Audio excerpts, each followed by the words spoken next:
വാഴ്ത്തപ്പെടുമാറാകട്ടെ. അനുഗ്രഹിക്കപ്പെട്ട ഈ സന്ധ്യാസമയത്തിനായി സ്തോത്രം ചെയ്യുന്നു. വെളിപ്പാട് പുസ്തക പഠന പരമ്പരയുടെ 34ാമത്തെ ക്ലാസ്സിലേക്ക് 2025 നവംബർ മാസം 17-ാം തീയതി കർത്തൃനാമത്തിൽ എല്ലാവരെയും വന്ദനം ചൊല്ലുന്നു. ദൈവമായ കർത്താവ് എല്ലാവരെയും ധാരാളമായി അനുഗ്രഹിക്കുമാറാകട്ടെ. ഇന്ന് രാത്രിയിലെ ഈ 34ാമത്തെ ക്ലാസ്സിന്റെ പഠനത്തിലേക്ക് നാം എത്തുമ്പോൾ വെളിപ്പാട് പുസ്തകം 12-ാം അധ്യായത്തെ അധികരിച്ചുള്ള പഠനമാണ് നാം നടത്തിക്കൊണ്ടിരിക്കുന്നത്. 12-ാം അധ്യായം 1-ാമത്തെ വാക്യവും അതുപോലെ 3-ാമത്തെ വാക്യവും രണ്ട് അടയാളങ്ങളെ വെളിപ്പെടുത്തിയിട്ട് ഭാവി കാലത്ത് സംഭവിക്കാൻ പോകുന്ന കാര്യത്തിൻ്റെ മർമ്മത്തെ വെളിപ്പെടുത്തുകയാണ് വെളിപ്പാട് പുസ്തകം 12-ാം അധ്യായത്തിൽ ചെയ്തിരിക്കുന്നത്. വെളിപ്പാട് പുസ്തകം എങ്ങനെ പഠിക്കണം, അതിൻ്റെ കാര്യങ്ങളെക്കുറിച്ചൊക്കെ കഴിഞ്ഞ സംബന്ധിച്ചിരിക്കാനായിട്ട് ഇടയാക്കുന്നു. ഈ പുസ്തകത്തിൻ്റെ 12-ാം അധ്യായം 1 മുതലുള്ള വാക്യങ്ങൾ വായിക്കുമ്പോൾ കഴിഞ്ഞ ദിവസം പഠിച്ച വിഷയത്തിൻ്റെ രത്നച്ചുരുക്കങ്ങളായ ചില കാര്യങ്ങളെ നമ്മൾ ഒന്നുകൂടി ഓർത്ത് നമ്മൾ ഈ പുസ്തകം 12-ാം അധ്യായം വളരെ നമുക്ക് പരിചിതമാകുന്ന നിലവാരത്തിലേക്ക് കൊണ്ടുവരുവാനാണ് കർത്താവ് താല്പര്യപ്പെടുന്നത്. ഞാൻ പറഞ്ഞ വെളിപ്പാട് പുസ്തകം 12-ാം അധ്യായം പഠിച്ചു കഴിഞ്ഞാൽ വെളിപ്പാട് പുസ്തക പഠനത്തിൻ്റെ 50% പഠനം കഴിഞ്ഞു. പിന്നെയുള്ള പഠനം നമുക്ക് എളുപ്പമാണ്. അതുകൊണ്ട് ഈ പുസ്തകത്തിൻ്റെ 12-ാം അധ്യായത്തിൽ വളരെ ശ്രദ്ധ കേന്ദ്രീകരിച്ച് അത് നമ്മുടെ ജീവിതത്തിൻ്റെ ഏറ്റവും പരമപ്രധാനമായ വിഷയമാണ്. അതുകൊണ്ട് ആണ് ഇതേക്കുറിച്ച് ഏറ്റവും അധികമായി സംസാരിക്കുന്നത്, ഏറ്റവും അധികമായി എടുത്ത് ആവർത്തിച്ച് സംസാരിക്കുന്നത്, ഏറ്റവും വലിയ മർമ്മമായിരിക്കുന്ന വിഷയത്തോടുള്ള ബന്ധത്തിലായതുകൊണ്ടാണ് ഇതിനെക്കുറിച്ച് വളരെ ആധികാരികമായ രീതിയിൽ വിവിധ പഴയ പുതിയ നിയമ പ്രവചനങ്ങളോടുള്ള എല്ലാ ബന്ധത്തിലും എടുത്ത് നാം ചിന്തിച്ചുകൊണ്ടിരിക്കുന്നത്. സ്വർഗത്തിൽ വലിയൊരു അടയാളം കാണായി. സൂര്യനെ അണിഞ്ഞൊരു സ്ത്രീ, അവളുടെ കാൽ കീഴ് ചന്ദ്രനും അവളുടെ തലയിൽ 12 നക്ഷത്രം കൊണ്ടുള്ള കിരീടവും ഉണ്ടായിരുന്നു. അവൾ ഗർഭിണിയായി നോവ് കിട്ടി വേദനപ്പെട്ട് നിലവിളിച്ചു. സ്വർഗത്തിൽ മറ്റൊരു അടയാളം കാണായി. 7 തലയും 10 കൊമ്പും, തലയിൽ 7 രാജമുടിയുമായി തീ നിറമുള്ളൊരു മഹാസർപ്പം. അതിൻ്റെ വാൽ ആകാശത്തിലെ നക്ഷത്രങ്ങളിൽ 1/3 വലിച്ചുകൂട്ടി ഭൂമിയിലേക്ക് എറിഞ്ഞു കളഞ്ഞു. പ്രസവിപ്പാറായ സ്ത്രീ പ്രസവിച്ച ഉടനെ കുട്ടിയെ തിന്നുകളവാൻ മഹാസർപ്പം അവളുടെ മുമ്പിൽ നിന്നു. 12-ാം അധ്യായം 1 മുതൽ 4 വരെയുള്ള വാക്യങ്ങളുടെ വ്യാഖ്യാനത്തിലേക്കാണ് ഇന്ന് രാത്രി നാം പ്രവേശിക്കുന്നത്.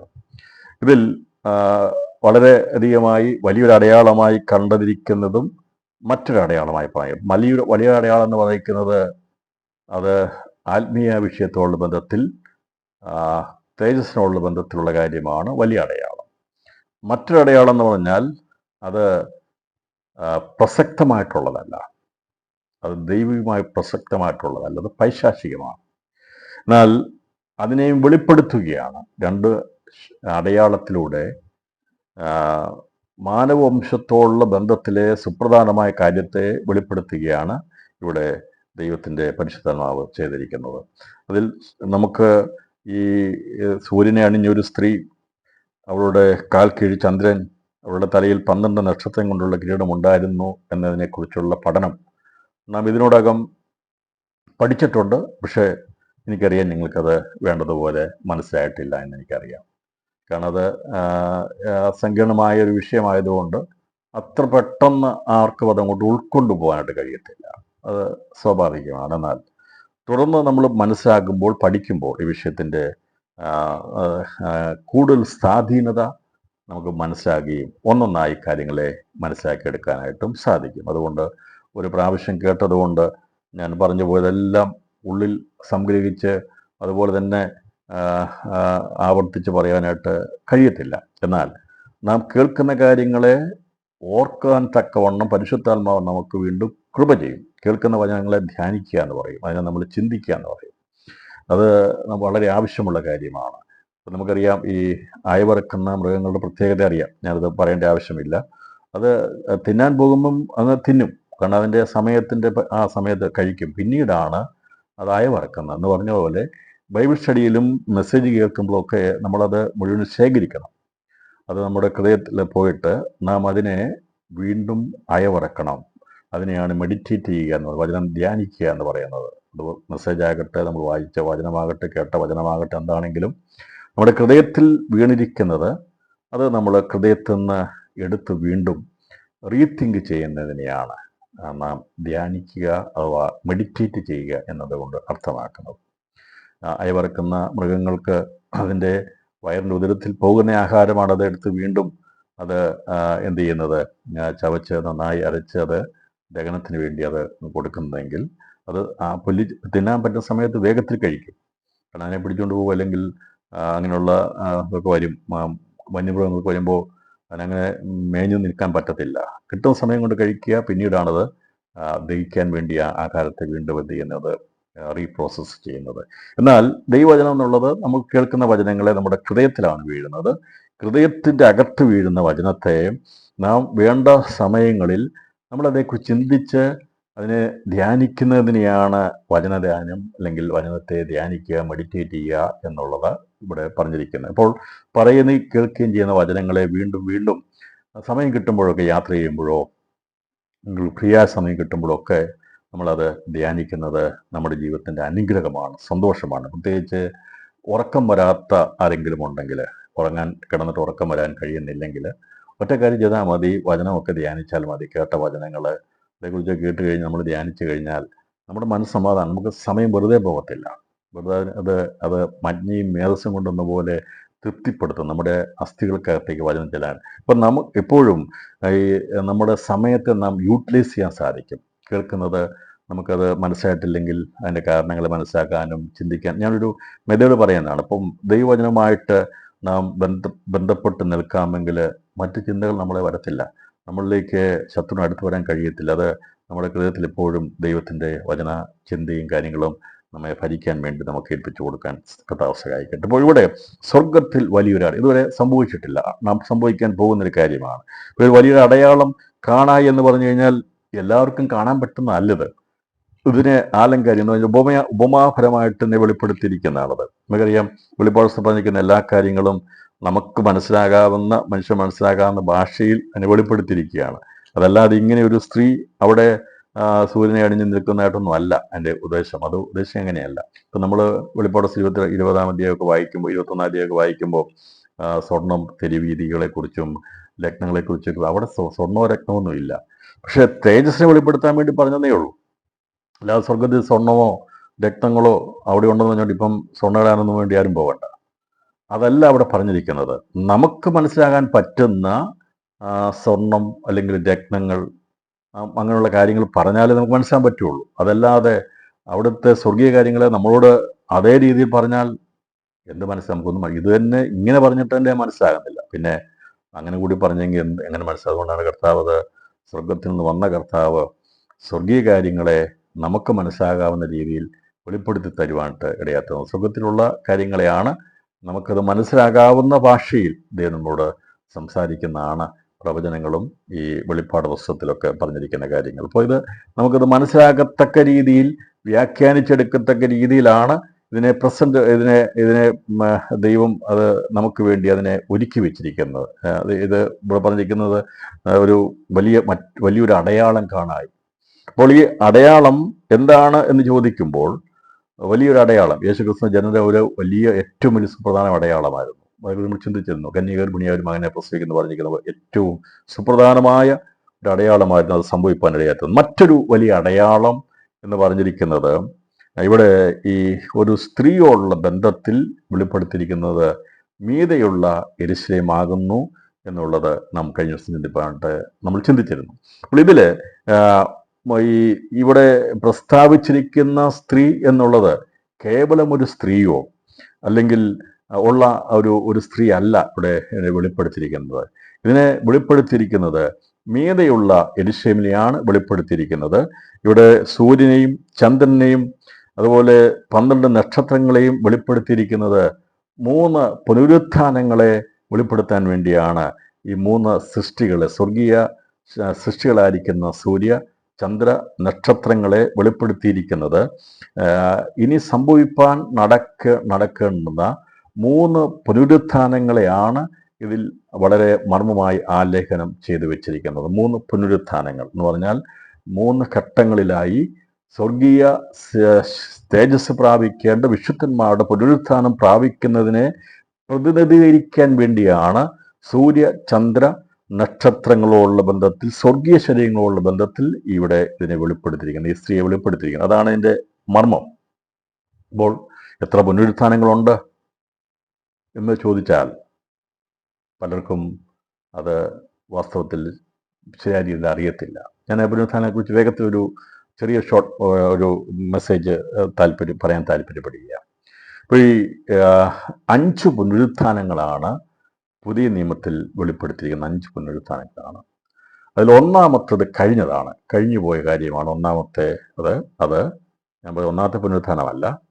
അതിൽ 5 പുനരുത്ഥാനങ്ങൾ, ആദ്യത്തേത് ദ ഫസ്റ്റ് വൺ, അത് നമുക്കറിയാം, യേശുക്രിസ്തുവിൻ്റെ പുനരുത്ഥാനം. അത് 2000 വർഷം മുമ്പ് നിവൃത്തിയായി. 2000 വർഷം മുമ്പ് നിവൃത്തിയായ പ്രവചനമാണ് യേശുക്രിസ്തുവിൻ്റെ പുനരുത്ഥാനം. ക്രിസ്തുയേശുവിൻ്റെ പുനരുത്ഥാനത്തെക്കുറിച്ച് നമുക്ക് നിരവധി പ്രവചനങ്ങൾ പഴയ നിയമത്തിലൊക്കെ സങ്കീർത്തനങ്ങളിലൊക്കെ കാണാൻ സാധിക്കുന്നുണ്ട്.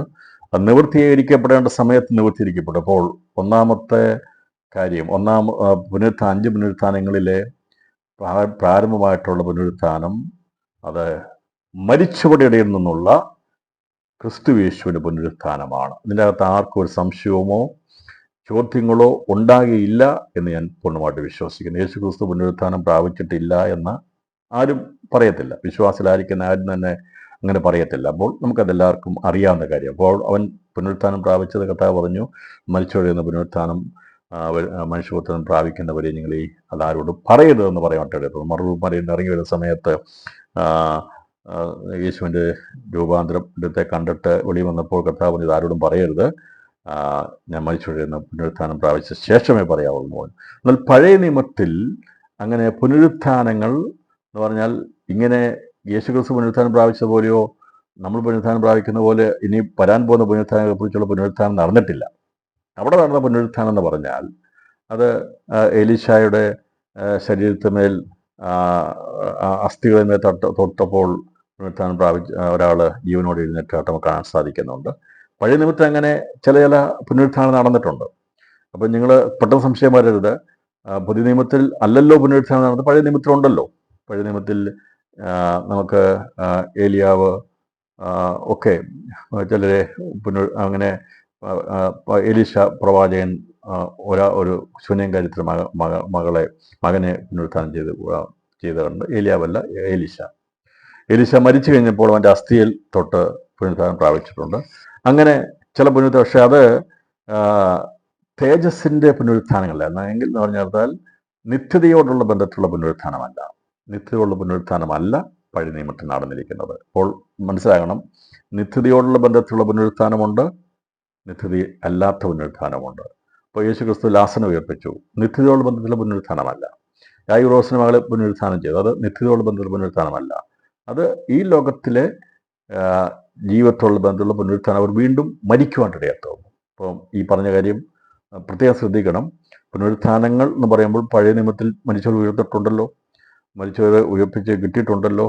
അപ്പം യേശു ലാസറിനെ ഉയർപ്പിച്ചില്ലേ? അപ്പോൾ പിന്നെ എങ്ങനെയാണ് യേശു ക്രിസ്തുവിൻ്റെ പുനരുത്ഥാനമാണ് പുനരുത്ഥാനങ്ങളിലെ ഏറ്റവും ഒന്നാമത്തെന്ന് പ്രാരംഭത്തിലുള്ളത്? എങ്ങനെ മരിച്ചവരിൽ നിന്നുള്ള ആദിഫലമായി ആരംഭമായി തീർന്നുവെന്ന് എങ്ങനെ പഠിപ്പിക്കും എന്നൊക്കെയുള്ള ചോദ്യങ്ങൾ ഉണ്ടാകുന്നത് ആർക്കാണെന്ന് ചോദിച്ചാൽ ആത്മീയമായിട്ട് വചനത്തെ അറിയാൻ കഴിയാത്തവരാണ് ഇങ്ങനെ ചോദ്യങ്ങൾ ചോദിക്കുകയുള്ളൂ.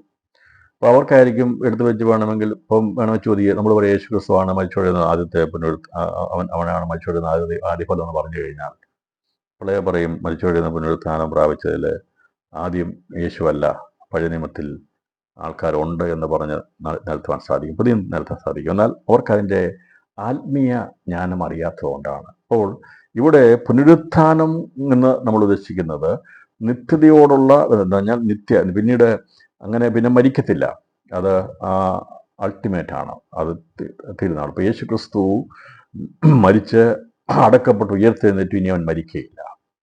ഒരിക്കലായിട്ട് മരിച്ചു, ഒരിക്കലായിട്ട് നമ്മുടെ പാപസംബന്ധമായി മരിച്ചു. അവൻ പുനരുത്ഥാനം പ്രാപിച്ച് സ്വർഗാസ്വർഗത്തിലേക്ക് പ്രവേശിക്കപ്പെട്ടു. അവൻ സ്വർഗത്തിൻ്റെ ആദിഫലമാണ് യേശു ക്രിസ്തു. അപ്പോൾ നിത്യതയോടുള്ള ബന്ധത്തിൽ, എന്നേക്കുമായിട്ടുള്ള ബന്ധത്തിലുള്ള പുനരുത്ഥാനവും അല്ലാതായിട്ടുള്ള പുനരുത്ഥാനം തമ്മിലുള്ള വ്യത്യാസം മനസ്സിലാക്കി എന്ന് ഞാൻ വിശ്വസിക്കുന്നു. നാളെ അല്ലെങ്കിൽ ചോദ്യമായിട്ട് ആരും വരരുത്, ചോദ്യം ഉണ്ടാകാൻ പാടില്ല. ഇപ്പോൾ യേശു ക്രിസ്തുവാണ് മരിച്ചുകൊടുക്കുന്ന പുനരുത്ഥാനത്തിൽ ആദ്യനായി തീർന്നത്. അവൻ ആദ്യനും അന്ത്യനുമാണ്. അപ്പോൾ അവനാണ് ആദ്യനായിട്ടുള്ളത്. രണ്ടാമത് നടക്കാൻ പോകുന്ന 3 പുനരുത്ഥാനങ്ങളെ, രണ്ടാമെന്ന് പറഞ്ഞാൽ ഇനി തുടർന്ന് നടക്കേണ്ടുന്ന 3 പുനരുത്ഥാനങ്ങളെ ഒരുമിച്ച് ഒരു സ്ത്രീയോടുള്ള ബന്ധത്തിൽ ഇവിടെ 12-ാം അധ്യായത്തിൽ നമ്മുടെ തലയ്ക്ക് മീതെ അത് അടയാളമായി വെളിപ്പെടുത്തി വെച്ചിരിക്കുകയാണ്. ഇതിൽ 3 കൂട്ടരെ നമുക്ക് കാണാൻ സാധിക്കുന്നുണ്ട്. ഒന്ന്, സൂര്യ തേജസ് പ്രാപിക്കുന്ന ഒരു കൂട്ടരെ അവിടെ കാണാൻ സാധിക്കുന്നു. സൂര്യ തേജസ് പ്രാപിക്കുന്ന ഒരു കൂട്ടർ, അതിനെ നമുക്കറിയാം, അത് മണവാട്ടി സഭയാണ്. സൂര്യ തേജസ് പ്രാപിക്കുന്നത് നമുക്കറിയാം, ആദിജാതന്മാരുടെ സഭ എന്ന് പറയും. സ്വർഗത്തിൽ പേരിക്കുന്ന ആദിജാതന്മാരുടെ സഭ എന്ന് പറഞ്ഞാൽ ആദിജാതന്മാർ. യേശു ക്രിസ്തു മരിച്ചവരുടെ എന്നുള്ള പുനരുത്ഥാനത്തിൽ ആദ്യജാതനായി തീർന്നു. യേശു ക്രിസ്തു ഏകജാതനായിട്ടാണ് ജനിച്ചത്. എന്നാൽ അവൻ എന്ത് ചെയ്തു? മരണപുനരുത്ഥാനത്തെ അവൻ ആദിജാതനാണ്. ഏകജാതനും ആദിജാതനും തമ്മിലുള്ള വ്യത്യാസം എന്താണെന്ന് അറിയാമല്ലോ. ഏകജാതൻ എന്ന് പറഞ്ഞാൽ അവനെപ്പോലെ പിന്നെ ആരുമില്ല. യേശു ക്രിസ്തുവിന്റെ ജനനത്തെ പോലെ മറ്റാരും ജനിച്ചിട്ടില്ല, ജനിക്കത്തുമില്ല. ബിഗോട്ടൺ സൺ, അവൻ മാത്രം. അതാണ് ഏകജാതൻ എന്ന് പറയുന്നത്. ഫസ്റ്റ് എന്ന് പറഞ്ഞാൽ അവൻ ബിഗോട്ടൺ സൺ എന്ന് പറഞ്ഞാൽ ആ ക്രിസ്തുവിന്റെ ജനനം പോലെ ആരും ജനിച്ചിട്ടില്ല, ജനിക്കത്തുമില്ല. അതിനാണ് ഏകജാതൻ എന്ന് പറയുന്നത്. ഏകജാതൻ, അവനെ പോലെ മറ്റാരുമില്ല, അതുപോലെ ഒരു ജനനം ഉണ്ടായിട്ടില്ല. എന്നാൽ യേശു മരണപുനരുത്ഥാനത്തിൽ അവൻ ആദ്യജാതനാണ്. അതുകൊണ്ടാണ് ഇബ്രായലേഖനത്തിൽ എന്ത് പറയുന്നത്? ആദ്യജാതനെ പിന്നെയും ഭൂതലത്തിലേക്ക് പ്രവേശിപ്പിക്കുമ്പോൾ സകല ദൂതന്മാരും അവനെ നമസ്കരിക്കണം. അപ്പോൾ ആദ്യജാതനെ പിന്നെയും ഭൂതലത്തിലേക്ക് പ്രവേശിപ്പിക്കുമ്പോൾ, അപ്പോൾ ഏകജാതൻ എന്നൊന്നും അവിടെ പറയാൻ പറ്റത്തില്ല. ട്രാൻസ്ലേഷൻ വരുത്തി മാറ്റാൻ പറ്റത്തില്ല. ഏകജാതനായിരിക്കുന്നവൻ ജനിച്ചത് ഏകജാതനായിട്ടാണ് ജനിച്ചത്. മരിച്ചവിടെ ഇരുന്ന് പുനരുത്ഥാനത്തെ അവൻ ആദ്യജാതനായി തീർന്നു. കാരണം ഇനിയും അവനെ പിൻപറ്റുന്ന അനേക തേജസ്സിന്റെ മക്കൾ ഉണ്ടായിരിക്കും, അവനോട് സദൃശന്മാരായിട്ടുള്ളവർ ഉണ്ടായിരിക്കും. അതുകൊണ്ടാണ് മരണപുനരുത്ഥാനത്തുള്ള ബന്ധത്തിൽ ഈസ് ദ ഫസ്റ്റ് ബോൺ എന്ന് പറയുന്നത്. ഫസ്റ്റ് ബോൺ എന്ന് പറഞ്ഞാൽ ആദ്യം ജനിച്ചു. ഇനിയും എന്ത് ചെയ്യും? അവനോട് സദൃശന്മാരായിരിക്കുന്നവർ ആദിജാതന്മാരെ, അഥവാ തേജസ്സിന്റെ മക്കളെ, ഒരു സ്വർഗത്തിൽ പേരിക്കുന്ന ആദിജാതന്മാരുടെ സഭയാണ് ഈ കർത്താവിനെ അനുഗമിക്കുന്നവർ എന്ന് പറഞ്ഞിരിക്കുന്നത്. അപ്പോൾ ഏകജാതൻ എന്നുള്ളതും നമുക്ക് സുവിശേഷം വായിക്കുമ്പോൾ തന്നെ കാണാൻ സാധിക്കുന്നുണ്ട്. പിതാവാം ദൈവത്തിന്റെ ഏകജാതനായിരുന്നെങ്കിൽ യേശു മറിയുടെ ആദിജാതനായിരുന്നു. അവൾ ആദിജാതനെ പ്രസവിച്ചു എന്നാണ് പറയുന്നത്. ശീലകൾ ചുറ്റി വഴിയമ്പലത്തിൽ കിടത്തിയെന്ന ഏകജാതൻ എന്നല്ല പറയുന്നത്. എന്ന് പറഞ്ഞതിൻ്റെ അർത്ഥം പിതാവാം ദൈവത്തിന് ഒരൊറ്റ മകനേ ഉള്ളൂ. അതിനാണ് യേശു ക്രിസ്തു യേശു. എന്നാൽ മറിയയ്ക്ക് യേശുവിനെ ഏകജാതനായിരുന്നില്ല, അത് ആദിജാതനായിരുന്നു. അപ്പം ഞാൻ ഈ ഏകജാതന ആദിജാതന വ്യത്യാസം മനസ്സിലാക്കാൻ വേണ്ടി ഒന്ന് പറഞ്ഞതാണ്. അപ്പോൾ അതിൻ്റെ അർത്ഥം മറിയയുടെ ഏകജാതനായിരുന്ന ക്രിസ്തു എന്ന് പറഞ്ഞെങ്കിൽ മറിയയ്ക്ക് പിന്നീട് കുഞ്ഞുങ്ങൾ ഉണ്ടായിരുന്നില്ല. എന്നാൽ യോസഫിൻ്റെ ഭാര്യയായി അതിനുശേഷമായി അവൾ മക്കളെ പ്രസവിച്ചു എന്നുള്ളതാണ് അത് വളരെ വ്യക്തമായി വെളിപ്പെടുത്തുന്നത്. അതുകൊണ്ടാണ് ആദിജാതൻ എന്ന് അവിടെ പറഞ്ഞിരിക്കുന്നത്. മറിയയുടെ ആദിജാതനാണ്, എന്നാൽ പിതാവാം ദൈവത്തിൻ്റെ ഏകജാതനാണ്. അപ്പം അതുകൊണ്ടാണ് മറിയയ്ക്ക് പിന്നീട് മക്കളുണ്ടായി എന്നുള്ളത് നമ്മൾ വളരെ വചനപരമായിട്ട് പഠിപ്പിക്കുന്നത്. ഇപ്പോൾ അവർ തന്നെ പഠിപ്പിക്കാൻ തുടങ്ങി മറിയ സകരക്ഷിയൊന്നും അല്ലെന്നുള്ളത് അവർ തന്നെ പഠിപ്പിക്കുന്നത്. ഇന്ന് ഞാൻ പറയട്ടെ പ്രിയപ്പെട്ടവർ, ഇവർക്കൊക്കെ ബോധോദയം ഉണ്ടായി വരുന്നത് നാളെ തിരിച്ചു പറയും, മറ്റന്നാൾ അവർ മാറ്റി പറയും. അങ്ങനെ മാറിക്കൊണ്ടിരിക്കുമ്പോൾ മാറ്റമില്ലാത്ത വചനത്തിൽ വിശ്വസിക്കുന്ന ദൈവസഭയ്ക്ക് മാറ്റമില്ലാത്ത ഉപദേശങ്ങളാവുള്ളത്. നമുക്ക് ഒരുപക്ഷെ വെളിപ്പാട് പുസ്തകമോ ദാനിയേൽ പ്രവചനങ്ങളോ മറ്റുള്ള പ്രവചനങ്ങളൊക്കെ വായിക്കുമ്പോൾ അങ്ങോട്ടും ഇങ്ങോട്ടും ഒക്കെ ചില മാറ്റങ്ങൾ ഉണ്ടാകാം. പക്ഷേ അടിസ്ഥാനങ്ങൾക്ക് മാറ്റമില്ല. അതാണ് സത്യസഭയും അല്ലാത്ത സഭയുടെ വ്യത്യാസം. അതാണ്. അപ്പം നമുക്കറിയാം ഏകരക്ഷകൻ ക്രിസ്തുവാണെന്നുള്ളത് ഇന്നല്ല നാം പഠിപ്പിക്കാൻ തുടങ്ങിയത്. നമ്മൾ അത് ഏക മധ്യസ്ഥൻ ക്രിസ്തു എന്നുള്ളത് നമ്മൾ എന്നേ പഠിപ്പിക്കാൻ തുടങ്ങിയതാണ്. ഇന്നാണ് ചിലർക്ക് അങ്ങനെയുള്ളൊരു വിഷയത്തിലേക്ക് വന്ന് നാളെ ഒരു മാറ്റി പറയും. അപ്പം അത് അവരെ സംബന്ധിച്ച്. പക്ഷേ ദൈവസഭയ്ക്ക് മാറ്റമില്ലാത്തതാണ്. ഞാൻ പറഞ്ഞല്ലോ, ഇതൊക്കെ വചനങ്ങൾ സത്യമാണ്. ഇതിനകത്ത് ഇൻ്റർപ്രറ്റ് ചെയ്യുന്ന, വ്യാഖ്യാനിക്കുന്നതിനകത്ത് വ്യത്യാസങ്ങൾ വരുന്നതല്ലാതെ അടിസ്ഥാനങ്ങൾക്ക് മാറ്റമില്ല. അടിസ്ഥാനങ്ങളിൽ വിശ്വസിക്കുന്നതിനാണ് ദൈവസഭകൾ, അതിന് മാറ്റമില്ലാത്തതാണ്. പിന്നീട് വ്യാഖ്യാനങ്ങൾക്കകത്തുള്ള ചിലപ്പോൾ ഉള്ള പൊരുത്തക്കേടുകളോ ഒക്കെ കാണുമായിരിക്കും. അതൊന്നും ദൈവസഭയെ അതിൻ്റെ നിലനിൽപ്പിനെ ബാധിക്കുന്നതല്ല. അതുകൊണ്ട് ഇപ്പം യേശുക്രിസ്തുവിന് ഏകജാതനാണ്, മറിയയുടെ ആദിജാതനാണെന്ന് ബൈബിളിൽ പറഞ്ഞിരിക്കുമ്പോൾ അതിൻ്റെ അർത്ഥതലത്തെ നമ്മൾ ചിന്തിക്കുമ്പോൾ നമുക്ക് കാണാൻ സാധിക്കുന്നത് അങ്ങനെയാണ്. അപ്പോൾ യേശുക്രിസ്തു മരണപുനരുത്ഥാനത്തിൽ എന്ന് പറഞ്ഞാൽ മരിച്ചടക്കുമ്പോൾ ഉയർത്തി നിന്നപ്പോൾ യേശു ആദിജാതനായി. അതിൻ്റെ അർത്ഥം പിതാവിൻ്റെ അടുക്കിലേക്ക് പ്രവേശിക്കുവാനുള്ള അനേക തേജസ്സിൻ്റെ പുത്രന്മാരെ തേജസ്സിലേക്ക് നയിക്കുമ്പോൾ, അനേക പുത്രന്മാരെ തേജസ്സിലേക്ക് നയിക്കുമ്പോൾ അവിടെ രക്ഷാനായകനെ കഷ്ടാനുഭവങ്ങളാൽ തികഞ്ഞവനാകുന്നത് യുക്തമായിരുന്നു പറയാൻ കാരണം, യേശു വന്ന് കഷ്ടം സഹിച്ച് വെറുതെ വന്ന് കഷ്ടം സഹിച്ചല്ല പോയത്. എന്തിനു വേണ്ടിയെന്നറിയാമോ? ഇന്ന് രാത്രി ആ മർമ്മം മനസ്സിലാകണം. നമ്മൾ എന്തിനു വേണ്ടിയാണ് കർത്താവ് കഷ്ടം സഹിക്കാൻ വന്നതെന്ന് പറഞ്ഞാൽ, കർത്താവ് പറഞ്ഞു, ഗോതമ്പും മണി അത് അങ്ങനെ ഇരുന്നാൽ, തനിയെ ഇരുന്നാൽ അങ്ങനെ തന്നെ ഇരിക്കും.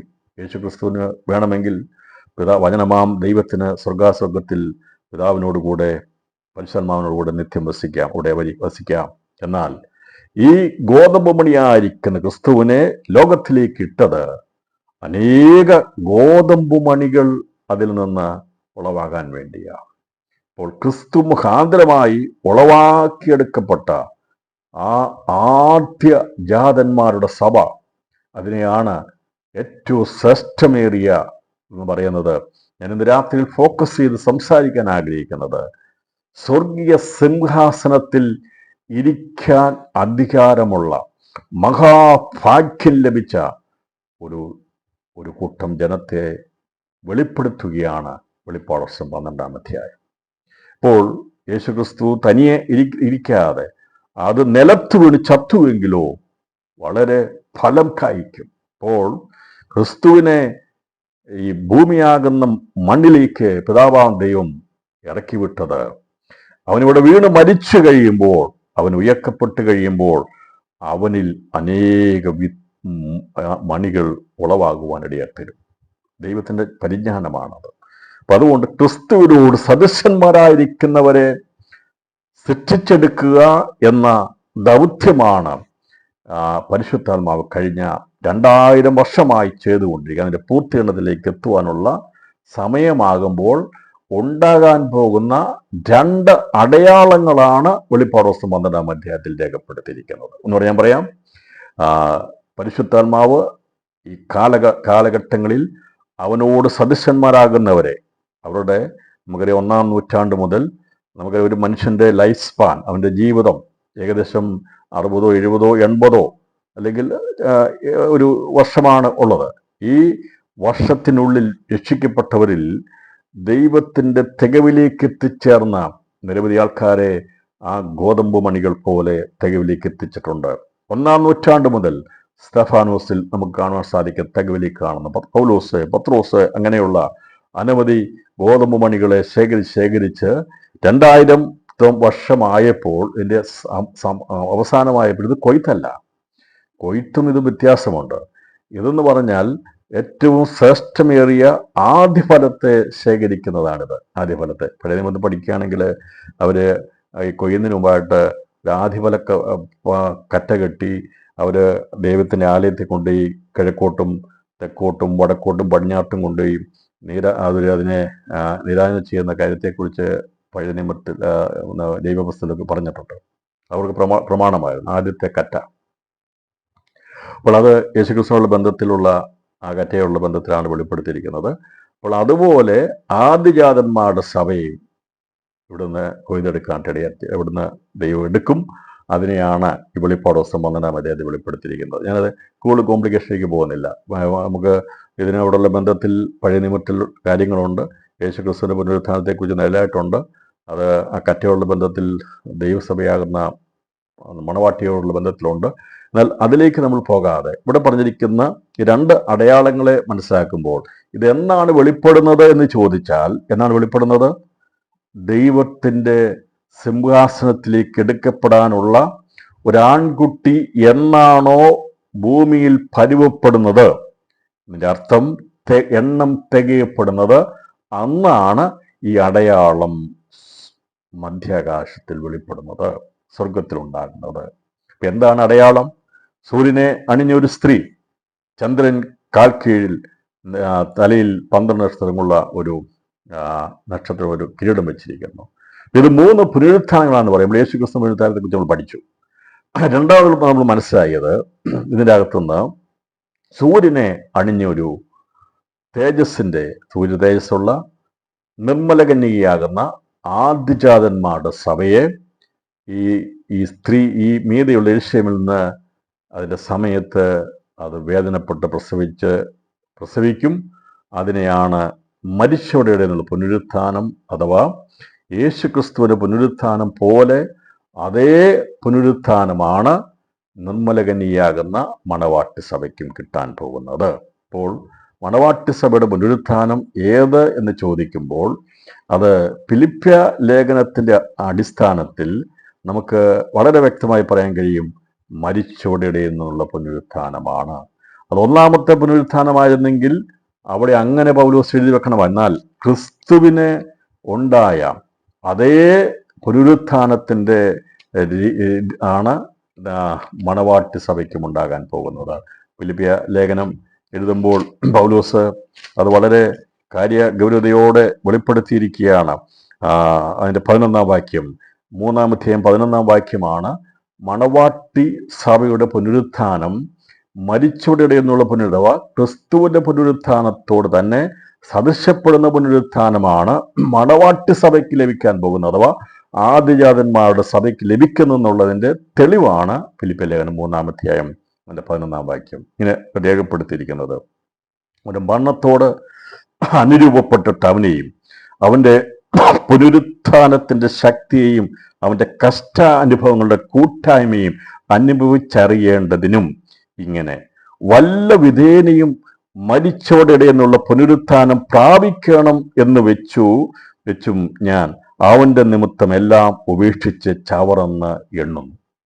തുറന്നു പറയുക, ലഭിച്ചു കഴിഞ്ഞുവെന്നോ തികഞ്ഞവനായി എന്നോ അല്ല, ഞാൻ ക്രിസ്തുയേശുവിനാൽ പിടിക്കപ്പെട്ടിരിക്കുന്നത് കൊണ്ട് എനിക്കും അത് പിടിക്കാമോ എന്ന് വെച്ച് പിന്തുടരുന്നതേയുള്ളൂ. സഹോദരന്മാരെ, ഞാൻ പിടിച്ചിരിക്കുന്നുവെന്ന് നിരൂപിക്കുന്നില്ല. ഈ വചനം വായിച്ചിട്ട് സത്യം പറഞ്ഞാൽ നമ്മൾ നിലത്തിറങ്ങിയിരിക്കണം. എന്ന് പറഞ്ഞാൽ അത്രമാത്രം ചിന്തിക്കേണ്ടിയിരിക്കുന്നു. എന്ന് പറഞ്ഞാൽ പൗലോസ് പറയുക, എനിക്കിത് സഹോദരൻ ഞാൻ പിടിച്ചിരിക്കുന്നു നിരൂപിക്കുന്നില്ലെന്ന്. 14 ലേഖനം എഴുതി കർത്താവിന് വേണ്ടി ശക്തമായ രീതിയിൽ ലോകത്തിൻ്റെ അന്ന് സഞ്ചരിക്കാവുന്ന എല്ലാ ഭൂഖണ്ഡങ്ങളിലും സഞ്ചരിച്ച പൗലോസ് പറയുക, ഞാൻ പിടിച്ചിരിക്കുന്നത് നിരൂപിക്കുന്നില്ല. എന്നിട്ടാണ് ഇവിടെ രക്ഷിക്കപ്പെട്ട് സ്നാനപ്പെട്ട് കഴിയുമ്പോൾ അതിന് പോവുക എന്ന് പറഞ്ഞ് നിൽക്കുന്ന ആൾക്കാർ കണ്ടെത്തുന്നത്. ആലോചിച്ച് നോക്കണം. പൗലോസ് തികവ് പ്രാപിച്ചവനാണ്. അവൻ പറയുക, എനിക്ക് അത് ലഭിച്ചുവെന്ന് ഞാൻ പറയുന്നില്ല, എനിക്കത് യാതൊരു യോഗ്യതയുമില്ല. പിന്നെ വല്ലവിധേയനി സംഭവം എങ്ങനെയെങ്കിലും അതൊന്ന് പെട്ടിരുന്നെങ്കിൽ കൊള്ളായിരുന്നു. എനിക്കതാണ് എൻ്റെ ജീവിതത്തിലെ ആഗ്രഹം. അതിനുവേണ്ടി ഞാനെല്ലാം ചവറന്നെണ്ണുന്നു. രാത്രിയിൽ ഞാൻ ആവർത്തിച്ച് പറയുന്നത്, പ്രിയപ്പെട്ടവരെ, എനിക്കത് പ്രസംഗിക്കാൻ പോലുമുള്ള യോഗ്യതയില്ല, ഇത് പഠിപ്പിക്കാനുള്ള യോഗ്യത എനിക്ക് യോഗ്യതയില്ല. അതുകൊണ്ട് ഞാൻ പറയുന്നത്, എനിക്ക് യോഗ്യതയില്ല. കർത്താവ് വരുമ്പോൾ എടുക്കപ്പെടുമെന്ന് പറയാനുള്ള യോഗ്യത എനിക്കില്ല. എന്നാൽ എനിക്കൊരാഗ്രഹമുണ്ട്. കർത്താവ് വരുമ്പോൾ എനിക്ക് എങ്ങനെയെങ്കിലും അവനോട് കൂടെ ചേരണം. അതിൻ്റെ ആഗ്രഹമാണ് പൗലോസ് സദാ പറഞ്ഞത്. ഒന്നും തന്നെ താൻ ക്ലെയിം ചെയ്യുകയല്ല. പ്രിയപ്പെട്ടവരെ, ഞാൻ പറയുന്നത് നിലത്തിറങ്ങിയിരിക്കണമെന്ന് പറഞ്ഞത്, ഇത് കേൾക്കുമ്പോൾ കസേരയിരിക്കുന്നെങ്കിൽ ഞാൻ ഇറങ്ങിയിരിക്കാൻ പറഞ്ഞതല്ല, നമ്മൾ എന്തായിരിക്കുന്നു എന്നൊന്ന് മനസ്സിലാക്കാൻ വേണ്ടിയാ ഞാൻ അതിൻ്റെ അങ്ങനെ പറഞ്ഞത്. അതായിരിക്കുന്ന ഒരു കസേര ഇറങ്ങിയിരിക്കണമെന്ന് ഞാൻ അത്രമാത്രം താഴേണ്ടിയിരിക്കുന്നു. ഇന്ന് കണ്ണുനീരോടെ ഞാൻ പറയട്ടെ, ഈ സന്ദേശം ആരെയും ചതിക്കാനുള്ളതല്ല, ആരെയും കബളിപ്പിക്കാനുള്ളതല്ല, ആരിൽ നിന്ന് എന്തെങ്കിലും നേടിയെടുക്കാൻ വേണ്ടിയുള്ളതല്ല. എന്നാൽ ദൈവം തന്നിരിക്കുന്ന ആത്മീയ ആലോചന മറച്ചു വെക്കാതെ സംസാരിക്കണമെന്ന് ദൈവാത്മാവ് ഉള്ളിൽ തന്നിരിക്കുന്ന ആ ആത്മപ്രേരണയിലാണ് ഞാൻ കണ്ണുനീരോടെ ഇന്ന് രാത്രി സന്ദേശങ്ങളോട് അറിയിക്കുന്നത്. വളരെ താഴ്മയോടെ, വളരെ കണ്ണുനീരോടാണ് അറിയിക്കുന്നത്. നമ്മളിൽ ആർക്കും അത് നഷ്ടപ്പെട്ടു പോകാതിരിക്കുവാൻ നമുക്ക് ദിവസങ്ങളിൽ ഏൽപ്പിച്ചു കൊടുക്കണം. ചവറന്നെണ്ണണം. ഉള്ളത് കൊണ്ട് തൃപ്തിപ്പെടണം പ്രിയപ്പെട്ടവരെ, ഉള്ളത് കൊണ്ട് തൃപ്തിപ്പെടണം. ലോകം വെട്ടിപ്പിടിക്കുവാൻ എല്ലാവരും ഓടി നടക്കുമ്പോൾ മതി, നമുക്ക് മതി, ദൈവം തരുന്നത് മാത്രം മതി. എത്ര പേർക്ക് തീരുമാനമെടുക്കുവാൻ കഴിയും? സ്ഥാനങ്ങൾക്ക് വേണ്ടി, മാനങ്ങൾക്ക് വേണ്ടി അനേകർ ഓടി നടക്കുമ്പോൾ എന്നെ ശ്രവിക്കുന്ന പരിശുദ്ധാത്മാവിനെ ശബ്ദത്തെ കേൾക്കുവാൻ ചെവി ചായച്ചിരിക്കുന്നവരെ, ഞാൻ പറഞ്ഞത് ലോകത്തിലുള്ളതൊന്നും വേണ്ടെന്നല്ല. നിങ്ങൾ ചോദിക്കും, കാറിന് വേണ്ടി പ്രാർത്ഥിക്കുന്നില്ലേ? പ്രാർത്ഥിക്കുന്നുണ്ട്. അത് ഭൗമിക. കിട്ടിയില്ലേലും എനിക്കതിന് തൃപ്തിയില്ല. ഉള്ളത് കൊണ്ട് തൃപ്തനാ, ഉള്ളത് കൊണ്ട് തൃപ്തിയാ. പിന്നെ ദൈവം തരുന്നെങ്കിൽ, ദൈവത്തിൻ്റെ മഹത്വത്തിന് വേണ്ടി തരുന്നെങ്കിൽ മാത്രം മതി. പോലീസ് പറയുക, ഞാൻ എല്ലാം ചവറന്ന് എണ്ണുന്നു. ഞാൻ പറഞ്ഞത് ഭൗതിക ജീവിതം ഒഴിവായി പോകണമെന്നോ ഒന്നും വേണ്ടെന്നോ അല്ല എൻ്റെ അർത്ഥം. കർത്താവിൻ്റെ വരവെങ്കിൽ എടുക്കപ്പെടുന്നതിനേക്കാൾ, ആക്ഷേപം പ്രാപിക്കുന്നതിനേക്കാൾ വലുതായിട്ട് നമുക്കൊന്നുമില്ല. അതുകൊണ്ട് രാത്രിയിൽ ഏതെങ്കിലും വിധത്തിൽ വല്ല വിധേയനി നാം ആ ഏറ്റവും തികവുള്ള ആ പദവിയിലേക്ക് എത്തണം. രാത്രിയിൽ ഈ വചനത്തിൻ്റെ സന്ദേശം മറ്റൊന്നുമല്ല. ഒരു സൃഷ്ടിക്കും ലഭിക്കാത്ത, മറ്റാർക്കും ലഭിക്കാത്ത ഒരു പദവി ഉയരത്തിൽ നമുക്ക് വേണ്ടി ഒരുക്കി വെച്ചിട്ടുണ്ട്. അത് കുഞ്ഞാടിൻ്റെ സിംഹാസനമാണ്. അവൻ ഇരിക്കുന്നിടത്ത് ഇതുവരെയും ആരും ഇരുന്നിട്ടില്ല, ഇരുത്തത്തുമില്ല.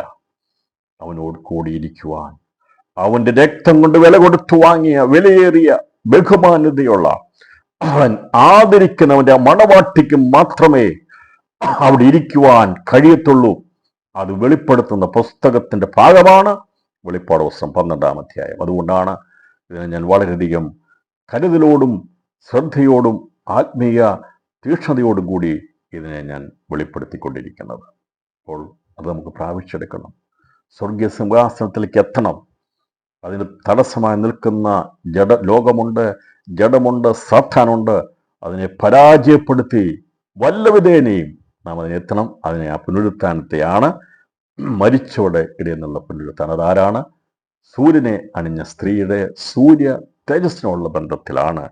അത് ക്രിസ്തുവിനെ ധരിച്ചിരിക്കുന്ന, ക്രിസ്തുവിനോട് ആയിരിക്കുന്ന, അവനെ സ്ഥാനത്തിൽ നാം ക്രിസ്തുവിനെ ധരിച്ചിരിക്കുന്നെങ്കിൽ, ആരംഭമിട്ടെങ്കിൽ നാം ക്രിസ്തുവിനെ ധരിക്കുകയാണ് സ്ഥാനത്തിൽ ചെയ്യുന്നത്. എന്നാൽ അന്നരമുള്ള തേജസ്സല്ല നാം ഇവിടുന്ന് മാറ്റപ്പെടുമ്പോൾ ഉണ്ടാകുന്നത്. പലരും പറയും, ഇവിടെ നമ്മൾ നഗ്നനായി ജനിച്ചു, നഗ്നനായി ഞാൻ മടങ്ങിപ്പോകുമെന്നാണ് പഴയ നിയമത്തിൽ പറഞ്ഞിരിക്കുന്നെങ്കിൽ, ഞാൻ പുതിയ നിയമത്തിൽ പറയട്ടെ പ്രിയപ്പെട്ടവരെ, ഭൗമികമായിട്ട് ജീവിച്ചപ്പോൾ അത് ശരിയാണ്. നമ്മൾ നഗ്നരായിട്ട് ജനിച്ച് ഒന്നുമില്ലാതെ നഗ്നരായിട്ട് തന്നെ ഇവിടുന്ന് പോകണം.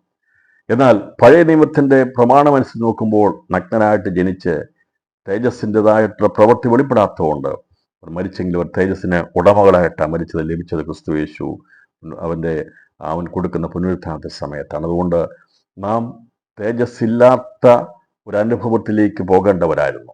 നമ്മൾ ജനിച്ചപ്പോൾ നമുക്ക് ഭൗമിക തേജസ് കുഞ്ഞുങ്ങൾക്കുണ്ട്. എന്നാൽ അത് നഷ്ടപ്പെടുത്തി കളഞ്ഞ് നാം എല്ലാവരും തേജസ്സില്ലാത്തവരായിട്ട് വന്നു. അപ്പോൾ നാം പോകുമ്പോൾ നാം തേജസ്സില്ലാത്തവരായിട്ടല്ല പോകേണ്ടത്. സമ്പാദിച്ചു വേണം പോകുവാൻ, കരുതി വേണം പോകുവാൻ. ബാക്കി സമ്പാദിക്കുന്നത് മുഴുവനും ലോകത്തിൽ ഇട്ടിട്ട് പോകണം.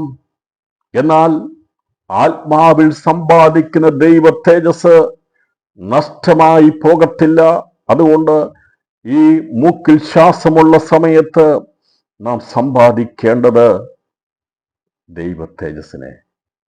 അതേ തേജസ് മേൽ തേജസ് പ്രാപിച്ച് അവന്റെ അതേ പ്രതിമയായി രൂപാന്തരപ്പെടുവാൻ വേണ്ടി അനുദിനം നാം സമ്പാദിക്കണം, ചരിതിച്ചു വെക്കണം, തേജസ് മേൽ തേജസ് പ്രാപിക്കണം. ഇന്നലേക്കാൾ ഇന്ന് എൻ്റെ ജീവിതത്തിൽ ആ തേജസ് വർദ്ധിക്കണം.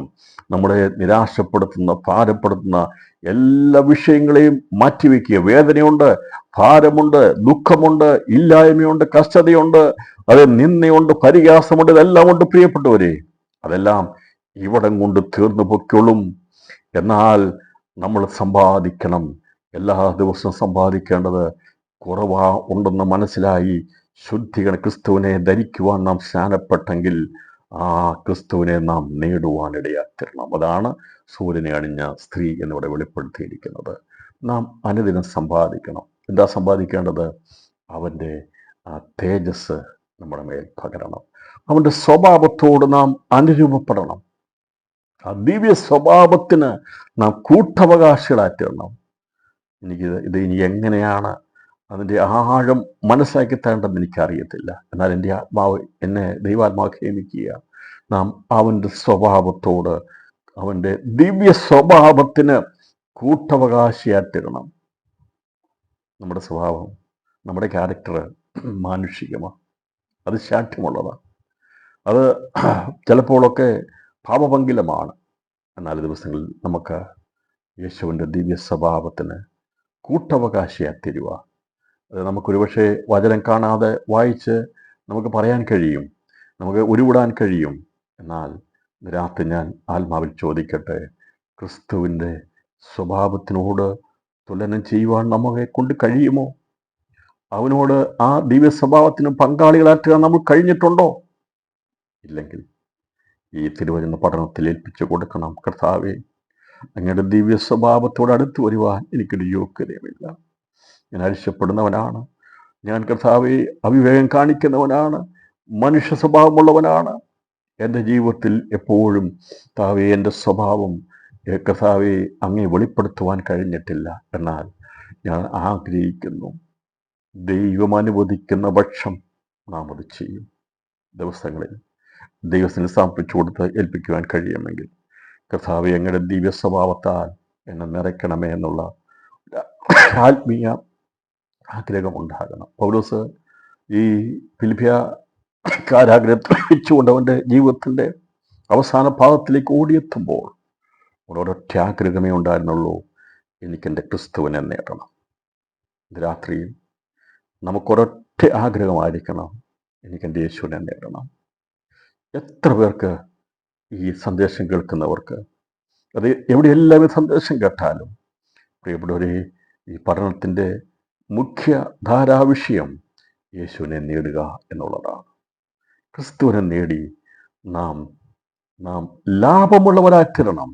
അതിനെയാണ് മരണത്തിലും ലാഭം എന്ന് പറയുന്നത്. മരിക്കുന്നത് നമുക്ക് ലാഭമായിത്തീരുന്നത്, അല്ലെങ്കിൽ രൂപാന്തരപ്പെടുന്ന നമ്മൾ ലാഭമായിത്തീരുന്നത്. നമ്മുടെ ജീവിതം ഒരു നഷ്ടമല്ല. എന്നെ കേൾക്കുന്ന പ്രിയപ്പെട്ടവരെ, ആരുമാകട്ടെ, കർത്താവായ യേശുവിൽ വിശ്വസിച്ച് അവൻ്റെ ജീവിതത്തിൻ്റെ അടുത്തേക്ക് വന്നിരിക്കുന്ന ഏതു വ്യക്തിയുടെയും ജീവിതം നഷ്ടത്തിലായിത്തീരത്തില്ല. അത് ലാഭത്തിന്മേൽ ലാഭമായിരിക്കും. ഇവിടുത്തെ ഓഹരികൾ, ഷെയറുകൾ, ഇവിടുത്തെ വസ്തുവിൻ്റെ വിലകൾ, അത് സ്വർണത്തിൻ്റെ ഒക്കെ വിലകൾ കയറിയിറങ്ങും. അതൊക്കെ എപ്പോഴാ തകർന്നടിയെന്ന് അറിയത്തില്ല. അതെല്ലാം മാറിപ്പോവും. ഇന്നത്തെ വില നോക്കി ഇരിക്കരുത്. നാളെ ഒരുപക്ഷെ ഇതിനാർക്കും വേണ്ടാത്ത അവസ്ഥയിൽ വലിച്ചെറിയുന്നൊരു വസ്തുവായി മാറും. ബൈബിളിൽ പറഞ്ഞിട്ടുണ്ട്, സ്വർണത്തെ എലികൾക്കും നരിച്ചീറുകൾക്കൊക്കെ എറിഞ്ഞു കൊടുക്കുന്നൊരു കാലഘട്ടം വരും. മനുഷ്യനെ ജീവിക്കാൻ പറ്റാത്തൊരു കാലഘട്ടം വരും. മരണത്തെ കൊതിക്കുന്ന സമയത്ത് ആര് സ്വർണ്ണമിടും, ആര് ആഭരണങ്ങൾക്ക് വേണ്ടി പുറകെ പോകും? ഒരു കാലഘട്ടം വരും. നമ്മൾ വെളിപ്പാട് പഠിക്കും. അന്ന് മനുഷ്യൻ മരിക്കാൻ കൊതിക്കുമെന്നാണ് പറഞ്ഞത്. മനുഷ്യൻ മരിക്കാൻ കൊതിക്കും, മരണം വരെ വിട്ട് മാറിപ്പോകുമെന്നാണ് പറയുന്നത്. കാലഘട്ടം വരാൻ പോകുകയുണ്ട്. അതുകൊണ്ട് ഇന്ന് വില കൂടുന്ന പലതും വിലയില്ലാതായിത്തീരും. അത് ഉയർച്ചതാഴ്ചകളുള്ളതാണ്. ഇന്ന് റോക്കറ്റ് പോലെ പോകുന്ന ഷെയർ മാർക്കറ്റ് നാളെ ഒരുപക്ഷെ നോക്കുമ്പോൾ കീഴെ തലകുത്തി കിടക്കുന്ന കാണാൻ സാധിക്കും. ഇതെല്ലാം വേണം കേട്ടോ, നമുക്കിതെല്ലാം ആവശ്യമാണ്. പക്ഷേ ഇതിലല്ല നമ്മുടെ മനസ്സിരിക്കുന്നത്. നമ്മുടെ നിക്ഷേപം ഇരിക്കുന്നിടത്ത് നമ്മുടെ ഹൃദയം ഇരിക്കും. നമ്മുടെ നിശ്ചയം ഇരിക്കും. നമ്മുടെ നിശ്ചയം ക്രിസ്തുവാണ്. നമുക്ക് വേണ്ടി ജീവൻ തന്ന ആ നിക്ഷേപത്തിന്റെ ഉറവിടം ക്രിസ്തുവാണവൻ. സ്വർഗത്തിൽ പിതാവിന്റെ വലത്തുഭാഗത്തിരിക്കുന്നുണ്ട്. ഇന്ന് രാത്രിയിൽ നമ്മുടെ ഹൃദയം ഇരിക്കേണ്ടത് അവിടെ. അതുള്ള പറയുന്നത്, നിങ്ങൾ ഭൂമിയിലുള്ളതല്ല, ഉയരത്തിലുള്ളത് തന്നെ ചിന്തിപ്പീൻ. ഉയരത്തിലുള്ളതിനെ ചിന്തിപ്പീൻ. ആ ഒരു ആത്മീയ നിലവാരത്തിലേക്ക് ഒരുവനെ കൊണ്ടുവരണമെങ്കിൽ ദിവസങ്ങളിൽ ഈ പുസ്തകങ്ങളുടെ പഠനം വളരെയധികം ആവശ്യകരമായിരിക്കുന്നു. പാപം നിറഞ്ഞ ഈ ലോകത്തിൽ, വഞ്ചിക്കപ്പെട്ടു പോകാൻ സാധ്യതയുള്ള ലോകത്തിൽ, മത്സരത്തിലൂടെ ഓടി നടക്കുന്ന ഒരു കാലഘട്ടത്തിലായിരിക്കുമ്പോൾ അതിൽ നിന്ന് മാറ്റം വന്ന ദിവസങ്ങളിൽ സ്വർഗീയ കാര്യങ്ങൾക്ക് വേണ്ടി നമ്മുടെ മനസ്സിനെ ഫോക്കസ് ചെയ്ത് ഉയരത്തിലേക്ക് നോക്കണമെങ്കിൽ നമുക്ക് ദിവസങ്ങളിൽ ക്രിസ്തുയേശുവിന്റെ വരവിനെക്കുറിച്ചുള്ള ചിന്തകൾ ആവശ്യമായിരിക്കുന്നു. അതാണ് ദിവസങ്ങൾ പരിശുദ്ധാത്മാവ് നമുക്ക് നൽകിക്കൊണ്ടിരിക്കുന്നത്. അനേകം ഭൗതികതയ്ക്ക് വേണ്ടി പ്രാർത്ഥിക്കുന്നവരുണ്ട്. ഞാൻ പറഞ്ഞല്ലോ, നമ്മുടെ വിഷയങ്ങൾക്ക് വേണ്ടി പ്രാർത്ഥിക്കരുതെന്നല്ല, നമ്മൾ ഒരിക്കലും കപടഭക്തിക്കാരാക്കാനും പാടില്ല. നമുക്കതെല്ലാം ആവശ്യമാണ്. നമ്മുടെ ജീവൻ ആവശ്യമായി നമ്മൾ ചോദിച്ചു വാങ്ങണം, അതിന് തെറ്റല്ല. പക്ഷേ നമ്മുടെ നിശ്ചയം ഇരിക്കുന്നിടത്തായിരിക്കും നമ്മുടെ ഹൃദയം ഇരിക്കുന്നത്. നമ്മൾ നിശ്ചയമായിരിക്കുന്ന ക്രിസ്തു ഇരിക്കുന്നത് നമ്മുടെ ഹൃദയം ആയിരിക്കാൻ കർത്താവ്. അപ്പോൾ ഈ മണവാട്ടി സഭയുടെ പുനരുത്ഥാനം അത് ആലങ്കാരികമായ ഭാഷയിൽ മീതെയുള്ള യെരൂശലേമുള്ള ബന്ധത്തിൽ വെളിപ്പെടുത്തിയിരിക്കുന്നത് മരിച്ചവരുടെ എന്നുള്ള പുനരുത്ഥാനമാണ്. തെളിവായിട്ട് നാം എടുത്തത് ഫിലിപ്പിയർ ലേഖനം 3-ാം അധ്യായം അതിൻ്റെ 11-ാമത്തെ വാക്യമാണ്. അത് വളരെ വ്യക്തമായി എഴുതിയിരിക്കുന്നു. പൗലോസ് പറയാണ്, എനിക്ക് മരിച്ചവരുടെ പുനരുത്ഥാനം. അതുകൊണ്ട് പൗലോസ് കർത്താവിൻ്റെ ശിഷ്യനായി, അപ്പോസ്തലനായി, തികവുള്ളവനായി തീർന്നെങ്കിൽ നിശ്ചയമായിട്ടും നമുക്കും ആ ഒരു ആഗ്രഹം തന്നെ വേണം. അത് ആത്മപ്രേരണയായി താൻ പറഞ്ഞതാണ്. അതുകൊണ്ട് തികവ് പ്രാപിക്കുന്നവർക്ക് കർത്താവിൻ്റെ വരവെങ്കിൽ ഉണ്ടാകുന്ന, മരിച്ചുപോയെങ്കിൽ ഉണ്ടാകുന്ന പുനരുത്ഥാനം മരിച്ചവരുടെ നിന്നുള്ള പുനരുത്ഥാനമാകുന്നു എന്നുള്ളതിന് ഒരു സംശയവുമില്ലാതെ വചനത്താൽ തെളിയിക്കപ്പെട്ടിരിക്കുന്നു. അപ്പോൾ രൂപാന്തരപ്പെടുവാനുള്ളവരും ഭൂമിയിൽ കാണും എന്നുള്ളത് നമുക്കറിയാം. അപ്പോൾ മീതെയുള്ള യെരൂശലേമിൽ നിന്ന് പുനരുത്ഥാനത്തിൽ, മനുഷ്യനുള്ള ബന്ധത്തിൽ നടക്കുന്ന നിത്യതയോടുള്ള ബന്ധത്തിലെ ആദ്യ പുനരുത്ഥാനമാണ് മരിച്ചവരുടെ പുനരുത്ഥാനം. അത് മണവാട്ടി സഭയുടെ പുനരുത്ഥാനമാണ്. അതിനെ വെളിപ്പെടുത്തുവാൻ വേണ്ടിയാണ് സൂര്യനെ അണിഞ്ഞൊരു സ്ത്രീയോടുള്ള ബന്ധത്തിൽ ആ സ്ത്രീയെ വെളിപ്പെടുത്തിയിട്ട് ആ സൂര്യനെ അണിഞ്ഞ സ്ത്രീ ആദിജാത നിർമ്മല കന്യകയായിരിക്കുന്ന ആദിജാതന്മാരുടെ സഭയെ പ്രസവിക്കുന്നതിനെ കുറിച്ചാണ് ഇവിടെ മർമ്മമായി രേഖപ്പെടുത്തിയത്. അപ്പോൾ ആ സഭ മാത്രമല്ല മീതെയുള്ള യെരൂശലേമിൽ ഉള്ളത് എന്നുള്ളത് ആണ് നാം കഴിഞ്ഞ ദിവസം നമ്മൾ ചിന്തിച്ചത്. അതാണ് ചന്ദ്രശോഭയുള്ളവരും ഈ സ്ത്രീയോടുള്ള ബന്ധത്തിലുണ്ട്. ചന്ദ്രശോഭയുള്ളവരുണ്ട്. അപ്പോൾ ചന്ദ്രശോഭയുള്ളവർ എന്ന് പറയുമ്പോൾ അതാരാണ്? നഗരത്തോടുള്ള ബന്ധത്തിൽ. അപ്പോൾ മണവാട്ടി സഭയുടെ പുനരുത്ഥാനം മരിച്ചവരുടെ പുനരുത്ഥാനമാണ്. ആ പുനരുത്ഥാനത്തിൽ അവർ ഏറ്റവും ഭാഗ്യകരമായ ജയാളികളാണ് അതിൽ ഉൾപ്പെടുന്നത്. അവർ മന്ദിരമാകുന്ന ക്രിസ്തുവിനോടുകൂടെ നിത്യതയിൽ കാണപ്പെടാനുള്ളവരാണ്. എവിടെയാണ് നാം നിത്യതയിൽ കാണപ്പെടേണ്ടത്? കുഞ്ഞാടിനോടുകൂടെ. അതിന് മന്ദിരം അതിൽ കണ്ടില്ല, കർത്താവും കുഞ്ഞാടുമാകുന്ന അവൻ അതിൻ്റെ മന്ദിരമാകുന്നു. അപ്പോൾ ആ മന്ദിരത്തിന്റെ ഭാഗമായി തീരേണ്ടവരാണ് ആദ്യജാതന്മാരുടെ സഭ. അവിടെ പുനരുത്ഥാനത്തെ വെളിപ്പെടുത്തുവാനാണ് ഈ സൂര്യനണിഞ്ഞ ഒരു സ്ത്രീ ആൺകുട്ടിയെ പ്രസവിക്കുന്നു പറഞ്ഞിരിക്കുന്നത്. അത് നിർമ്മല കന്യകയുള്ള ബന്ധത്തിൽ അതിനെ വെളിപ്പെടുത്തിയിരിക്കുന്നു.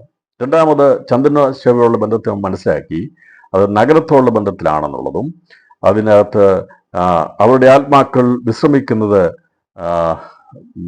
മീതെയുള്ള അഥവാ സ്വർഗീയ പരദീസയിൽ അവര് 2-ാം സ്വർഗത്തിലാണെന്നുള്ളത് മനസ്സിലാക്കി. 3-ാം സ്വർഗത്തിലാണ് ആദിജാതന്മാരുടെ സഭ. അത് അവരാണ് ഏറ്റവും ശ്രേഷ്ഠമേറിയത്. അതിൻ്റെ എണ്ണം തികയുമ്പോഴാണ് കർത്താവിൻ്റെ മധ്യാകാശ പ്രത്യക്ഷത വെളിപ്പെടുന്നത്. ഞാൻ ഇവിടെ 3 പുനരുത്ഥാനം വെളിപ്പെടുത്തുകയാണ്. ബാക്കി 2ഉം 1ഉം സ്വർഗങ്ങളുള്ളത്. അവിടെ പുനരുത്ഥാനം നടക്കുന്നത് 2 സാക്ഷിയുടെ പുനരുത്ഥാനത്തിലാണ്. അതാണ് ചന്ദ്ര തേജസ്സുള്ള ബന്ധം വെളിപ്പെടുത്തിയിരിക്കുമ്പോൾ അവരോട് കൂടെ അന്ന് യേശു ക്രിസ്തുവിൻ്റെ സാക്ഷ്യമുള്ളവരും ദൈവകൽപ്പന പ്രമാണിക്കുന്ന പഴയ നിയമത്തിൻ്റെ സാക്ഷികളും സുവിശേഷ സാക്ഷികളുമായിരിക്കുന്ന ഒരു കൂട്ടം ആൾക്കാർ. 1-ാം 2-ലുമുള്ളവർ ക്രിസ്തുവിൻ്റെ ഭരണത്തെങ്കിൽ ആരംഭത്തെങ്കിൽ അവർ പുനരുത്ഥാനം പ്രാപിക്കും. അതിനെയാണ് 2 സാക്ഷിയുടെ പുനരുത്ഥാനമെന്ന് വെളിപ്പാട് ദിവസം 11-ാം അധ്യായത്തെ അടിസ്ഥാനമാക്കി പഠിച്ചത്. അതുകൊണ്ടാണ് ചന്ദ്രൻ തേജസ്സോടെ കാണിച്ചിരിക്കുന്നത്. ഈ നക്ഷത്രദേശമുള്ള ബന്ധത്തിൽ വെളിപ്പെടുത്തിയിരിക്കുന്നത് ഭൂമിയുടെ ആദിഫലമാകുന്ന ഇസ്രായേലിനുള്ള 144,000 വെളിപ്പെടുത്തുന്നു. കഴിഞ്ഞ ദിവസം നമ്മൾ ചിന്തിച്ചു, ഉഷസ്സിൻ്റെ ഉദരത്തിൽ നിന്ന് യുവാക്കളായ മഞ്ഞ് നിനക്ക് വരുന്നുവെന്ന് വെളിപ്പെടുത്തിയിരിക്കുന്നത് സങ്കീർത്തനം 110 സങ്കീർത്തനത്തിലും യശയ്യാവിൻ്റെ പ്രവചനം 26 അധ്യായത്തിലും വെളിപ്പെടുത്തിയിരിക്കുന്ന ഭാഗങ്ങളെ പഠിച്ച് നാം മനസ്സിലാക്കിയത് ഭൂമിയുടെ ആദിഫലമാകുന്ന ഒന്നാമത്തെ പുനരുത്ഥാനത്തെ പങ്കാളികളാകുന്നവരെ വെളിപ്പെടുത്താൻ വേണ്ടിയാണ് ഈ നക്ഷത്രങ്ങളോടുള്ള ബന്ധത്തിൽ കിരീടത്തോടെ കാണിച്ചിരിക്കുന്നത്. അപ്പോൾ മീതെയുള്ള യെരൂശലേമിൽ കാണിച്ചിരിക്കുന്നത് 3 പുനരുത്ഥാനങ്ങളിൽ ഉൾപ്പെടാനുള്ള അഥവാ സ്വർഗീയ തേജസ് പ്രാപിച്ച് പുതിയ യെരൂശലേമിന്റെ ഭാഗമായി തീരാൻ ഉള്ളവരെയാണ് മീതെയുള്ള യെരൂശലേം വെളിപ്പെടുത്തിയിരിക്കുന്നത്. ഇത് മരണമുഖത്തിൽ ഞാൻ വിശ്വസിക്കുന്നു. എന്താണ് മീതെയുള്ള യെരൂശലേം ആകുന്ന നമ്മുടെ അമ്മ ഈ സ്ത്രീയെ വെളിപ്പെടുത്തിയിരിക്കുന്നത്? ഈ സ്ത്രീയോടുള്ള ബന്ധത്തിൽ 3 പുനരുത്ഥാനങ്ങൾ ഉണ്ടാകും. ആ 3 പുനരുത്ഥാനങ്ങൾ സ്വർഗീയ തേജസ് പ്രാപിക്കാനുള്ള പുനരുത്ഥാനത്തോടുള്ള ബന്ധത്തിലാണ് മീതെയുള്ള യെരൂശലേം വെളിപ്പെടുന്നത്. അത് സൂര്യതേജസ്, ചന്ദ്രതേജസ്, നക്ഷത്രതേജസ്. ഇത് 3 ആദ്യഫലം. ഇത് ഇവിടെ കാണിക്കുന്നത് 2 ആദ്യഫലത്തെ വെളിപ്പെടുത്തുകയാണ്. അപ്പോൾ ഏറ്റവും ശ്രേഷ്ഠമേറിയ സ്വർഗാസുഖ ആദിഫലം ആ പുനരുത്ഥാനം കഴിഞ്ഞു. യേശുക്രിസ്തു പുനരുത്ഥാനം കഴിഞ്ഞു. ഇനി സൃഷ്ടികളുടെ സർവ്വസൃഷ്ടികളുടെയും ആദിഫലമായിരിക്കുന്ന മണവാട്ടി സഭ ഇവിടുന്ന് എടുക്കപ്പെടും. അതിനുശേഷമായി 2 സാക്ഷിയുടെ പുനരുത്ഥാനം ഉണ്ടാകും. നഗരത്തിൻ്റെ ഭാഗമായിരിക്കും ഭൂമിയുടെ ആദിഫലമാകുന്ന ഒന്നാമത്തെ പുനരുത്ഥാനം. അത് തലഛേദിക്കപ്പെടുന്നവരുടെ പുനരുത്ഥാനമാണ്. അതും ഈ സ്ത്രീയുടെ സന്തതിയോട് ശേഷിപ്പെടുന്നവരാണ് എന്നുള്ളത് വെളിപ്പെടുത്താനാണ് സൂര്യനെയും ചന്ദ്രനെയും നക്ഷത്രങ്ങളുള്ള 12 നക്ഷത്രങ്ങളുള്ള ബന്ധം കിരീടത്തെയും കാണിച്ചിരിക്കുന്നത്. ഇത് വെളിപ്പെടുത്തിയിരിക്കുമ്പോൾ ഈ 3 പുനരുത്ഥാനങ്ങൾ ഇനി നടക്കാനുള്ളതാണ്. അഥവാ സ്വർഗീയ തേജസ് പ്രാപിക്കാനുള്ള 3 നിരകൾ, 3 തേജസ്സിൻ്റെ ആത്മമണ്ഡലങ്ങളുള്ളവരെ പുനരുത്ഥാനം പ്രാപിക്കാൻ ഉള്ളവരാണ്. അത് നടക്കേണ്ടത് 3 പുനരുത്ഥാനങ്ങളിലൂടെയാണ് സംഭവിക്കുന്നത്. ഇനി ആദ്യമായി നടക്കാൻ പോകുന്നത് ഒന്നാമത്തെ മരിച്ചവരുടെ പുനരുത്ഥാനമാണ്. അതേക്കുറിച്ചാണ് ഇവിടെ രേഖപ്പെടുത്തി, അതേക്കുറിച്ചാണ് നമ്മൾ ചിന്തിക്കുന്നത്. രണ്ടാമത് നടക്കേണ്ടത് 2 സാക്ഷിയുടെ പുനരുത്ഥാനമാണ്. 11-ാം അധ്യായത്തിൽ നമ്മൾ പഠിക്കും. പിന്നീട് നടക്കുന്നത് ഇവിടെ പറഞ്ഞിരിക്കുന്ന 3-ാമത്തെ പുനരുത്ഥാനമുള്ള ബന്ധം പറഞ്ഞിരിക്കുന്ന 1-ാമത്തെ പുനരുത്ഥാനമാണ്. അത് വെളിപ്പാട് 20-ാം അധ്യായത്തിൽ പഠിക്കും. ഈ 3 പുനരുത്ഥാനങ്ങളെയാണ് ഇവിടെ വെളിപ്പെടുത്തിയിരിക്കുന്നുള്ളത് മനസ്സിലായതുകൊണ്ട് ഞാൻ ഈ വെളിപ്പാട് 20-ാം അധ്യായം 1-2 വാക്യങ്ങളുടെ വ്യാഖ്യാനം ഇവിടെ ഉപസംഹരിക്കുകയാണ്. ആവശ്യമായുള്ളത് അതിൽ നിന്ന് ലഭിച്ചിട്ടുണ്ട്. ഇനി രണ്ടാമത് പറഞ്ഞിരിക്കുന്നത്, അല്ലെങ്കിൽ ഞാൻ എന്നും ഇത് പറഞ്ഞുകൊണ്ടിരുന്നാൽ ഈ ഒരു വിഷയം മാത്രം ആവർത്തിക്കപ്പെട്ടുകൊണ്ടേയിരിക്കും. എന്നാൽ അതങ്ങനെ പോകാതെ നമുക്ക് തുടർന്ന് പഠിക്കണമല്ലോ. അതുകൊണ്ട് രണ്ടാമത് പറഞ്ഞിരിക്കുന്ന അടയാളത്തിൻ്റെ 2-ാമത്തെ ഭാഗത്തെക്കുറിച്ച് നമ്മൾ ചിന്തിക്കുന്നത്. അപ്പോൾ അവൾ ഗർഭിണിയായ നോവി കെട്ടി വേദനപ്പെട്ട് നിലവിളിച്ചെന്ന് പറയുന്നത്. സർവ്വ സൃഷ്ടി ഇന്നുവരെ ഈറ്റുനോവോട് ഞെരുങ്ങിക്കൊണ്ടിരിക്കുക. വലിയ ഞെരുക്കമുണ്ട്. അവിടെ വിശ്രമിക്കുന്നവർക്കും ഭൂമിയിലുള്ളവർക്കും ഒരു ഞെരുക്കമുണ്ട്. ഏതെങ്കിലും വിധത്തിൽ കർത്താവ് ഒന്ന് വന്നിരുന്നെങ്കിൽ അവനോടുകൂടെ ചേരാമെന്നുള്ള വലിയ ആഗ്രഹമുള്ള ഒരു ഞെരുക്കം നമ്മുടെ ഉള്ളിൽ തന്നെയുണ്ട്. അല്ലേ? നമ്മുടെ ജീവിതത്തിൽ ഇല്ലേ? അങ്ങനെയുണ്ടോ? ഒരു ദിവസമെങ്കിലും പറയാറില്ലേ കർത്താവേ, നമ്മൾ പറയാറില്ലേ കർത്താവേ വേഗം വരണമേ, ഞങ്ങൾ ഈ കൂടാരത്തിൽ ഞെരുങ്ങിക്കൊണ്ട് ഞങ്ങൾ പറയുക, ഞങ്ങൾ കാത്തിരിക്കുക, നീ വന്നു കഴിഞ്ഞാൽ ഞങ്ങൾ സ്വതന്ത്രമാക്കപ്പെടും. അങ്ങോട്ട് ചേർന്ന് കഴിഞ്ഞാൽ അതിനേക്കാൾ അപ്പുറമായിട്ടൊന്നുമില്ല. അതുകൊണ്ട് ആണ് നാം ബന്ധപ്പെടുത്തി പറയുന്നത്, ആമേൻ കർത്താവായ യേശുവേ വേഗം വരണമേ എന്ന് പറയുന്നത്. ഈ ഞെരുക്കമകത്തുള്ളവർക്കേ പറയാൻ കഴിയത്തുള്ളൂ. അതിനെ ലോപിച്ച് വരണമെന്ന് വരെയാക്കിയിട്ടുണ്ട്. ഇനി കുറച്ച് കഴിയുമ്പം വരണ്ടെന്നും കൂടെ പറയും. എനിക്കത് വിഷയമേ അല്ലെന്ന് പറയും. എന്നാൽ ഈ ഞെരുക്കമുള്ളവർക്ക് എപ്പോഴും കർത്താവിൻ്റെ വരവിനെ ബന്ധപ്പെടുത്തും. നമുക്ക് ദൈവത്തിൻ്റെ വരവിനെ ബന്ധപ്പെടുത്തണം. നമ്മൾ അതിനുവേണ്ടി ഉപവസിക്കാൻ പോകുകയാണ്. ദൈവം വെച്ചാൽ ഡിസംബർ മാസത്തിൽ നമ്മൾ ഉപവസിക്കും. കർത്താവ് വരാൻ താമസിച്ചാൽ, കർത്താവ് വരികയാണെങ്കിൽ പിന്നെ അതിൻ്റെ ആവശ്യമില്ല. നമുക്കെപ്പോഴും ഒരു ബന്ധപ്പെടുത്തണം. കർത്താവിനെ ബന്ധപ്പെടുത്തണം. പ്രിയപ്പെട്ടവരെ, കർത്താവ് വരവിന് വേണ്ടി നാം ഒരുങ്ങണം, ബന്ധപ്പെടുത്തണം, എണ്ണം തികയ്ക്കണം. കർത്താവിന് വരവിന് വേണ്ടി കർത്താവ് ഈ ദിവസങ്ങളിൽ പരിശുദ്ധാത്മാവ് അനേക തികവിലേക്ക് നയിക്കാൻ വേണ്ടി നാം ഉപവസിച്ച് നമുക്ക് നാം ശരിയാകണം, നാം ഒരുങ്ങണം. അതോടൊപ്പം തന്നെ അനേകരെ ഒരുക്കിയെടുക്കാൻ വേണ്ടി നമുക്ക് എന്തുകൊണ്ട് ഉപസിച്ചുകൂടാ, നമുക്ക് പ്രാർത്ഥിച്ചുകൂടാ. ഒരു നിലവാരത്തിലേക്ക് ദൈവസഭ എത്തണം. അതെ, കർത്താവിൻ്റെ വലുവനെ ബന്ധപ്പെടുത്തണം. നാം വെറുതെ ഇരിക്കരുത്, ഉദാസീനരായിട്ടിരിക്കാൻ പാടില്ല. ലവോദിക്ക സഭയ്ക്ക് ഉദാസീനതയാണെങ്കിൽ ദിവസങ്ങളിൽ ആ സ്പിരിറ്റിലല്ല ദൈവമക്കളായിത്തീരേണ്ടത്.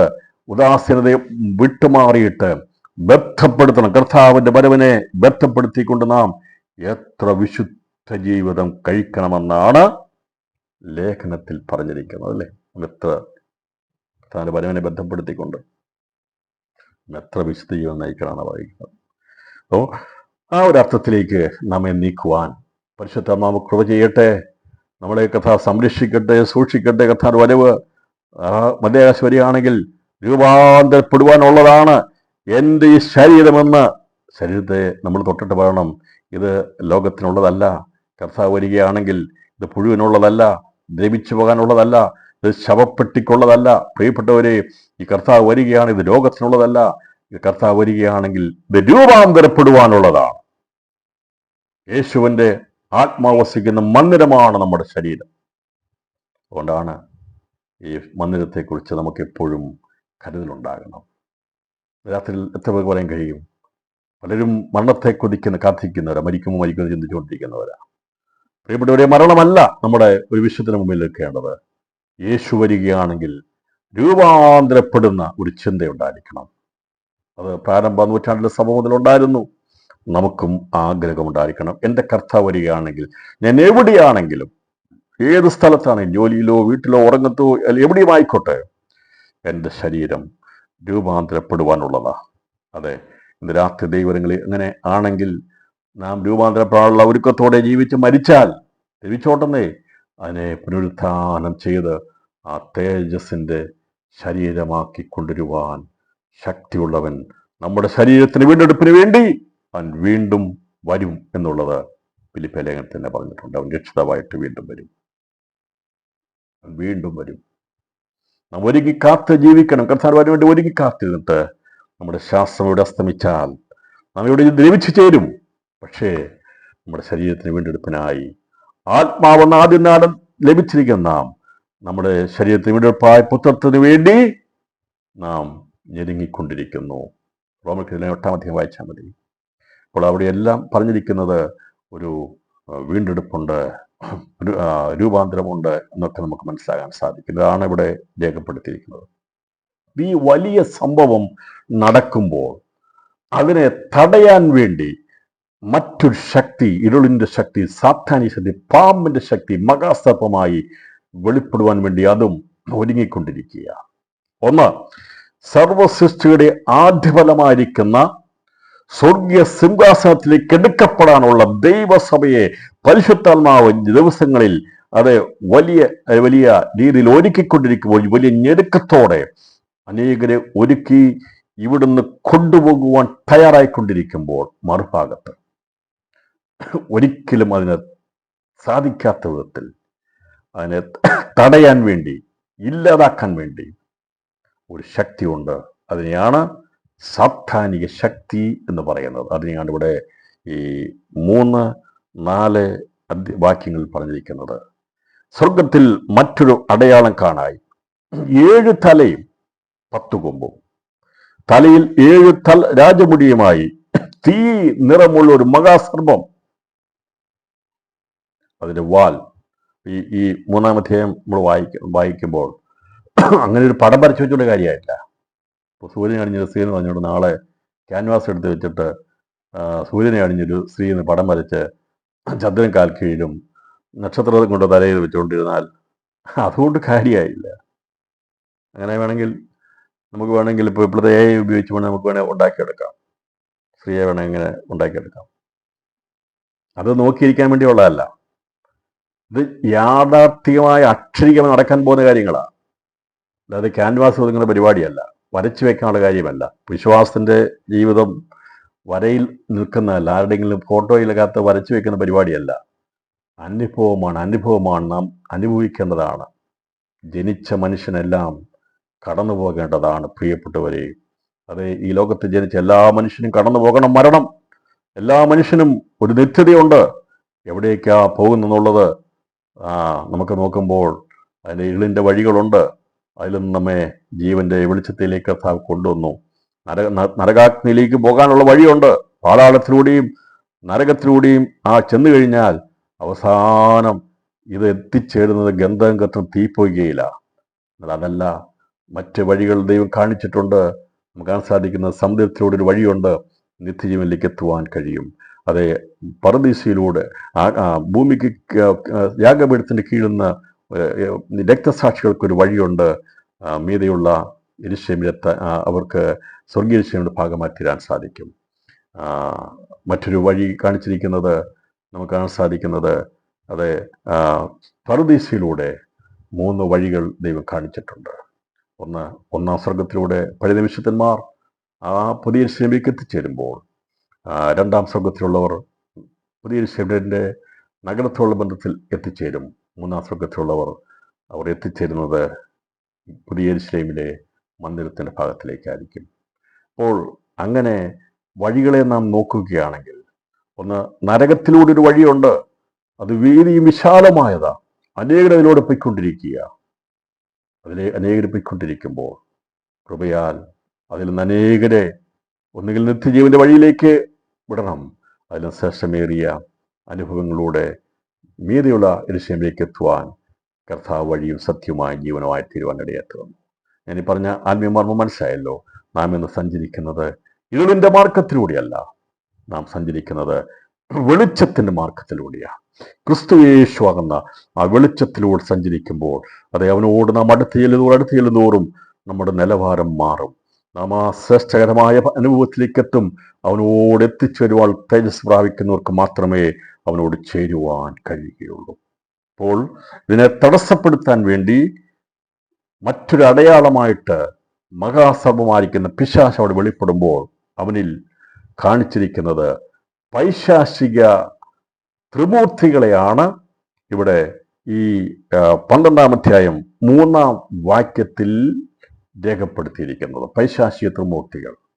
പിതൃപുത്ര പരിശുദ്ധാത്മാവെന്ന ദൈവിക തൃത്വമുണ്ടെങ്കിൽ സാത്താൻ, മൃഗം, കള്ളപ്രവാചകനെന്ന പൈശാചിക ത്രിമൂർത്തികളെയാണ് ഇവിടെ 12-ാം അധ്യായം 3-ാം വാക്യത്തിൽ രേഖപ്പെടുത്തിയിരിക്കുന്നത്. ഞാൻ വ്യാഖ്യാനിക്കാം. ഇവിടെ രേഖപ്പെടുത്തിയിരിക്കുന്നത്, സ്വർഗത്തിൽ മറ്റൊരു അടയാളം കാണായി, 7 തലയും 10 കൊമ്പും, തലയിൽ 7 രാജമുടിയുമായി തീ നിറമുള്ള ഒരു മഹാസർപ്പം. എൻ്റെ 4-ാം വാക്യം, അതിന്റെ വാൽ ആകാശത്തിലെ നക്ഷത്രങ്ങളിൽ 3-1 വലിച്ചുകൂട്ടി ഭൂമിയിലേക്ക് എറിഞ്ഞു കളഞ്ഞു. ഇപ്പോൾ ഇവിടെ ഈ മഹാസർപ്പത്തിനുള്ളത് 7 തല 10 കൊമ്പ്, തലയിൽ 7 രാജമുടി, അതുപോലെ അതിൻ്റെ വാല്.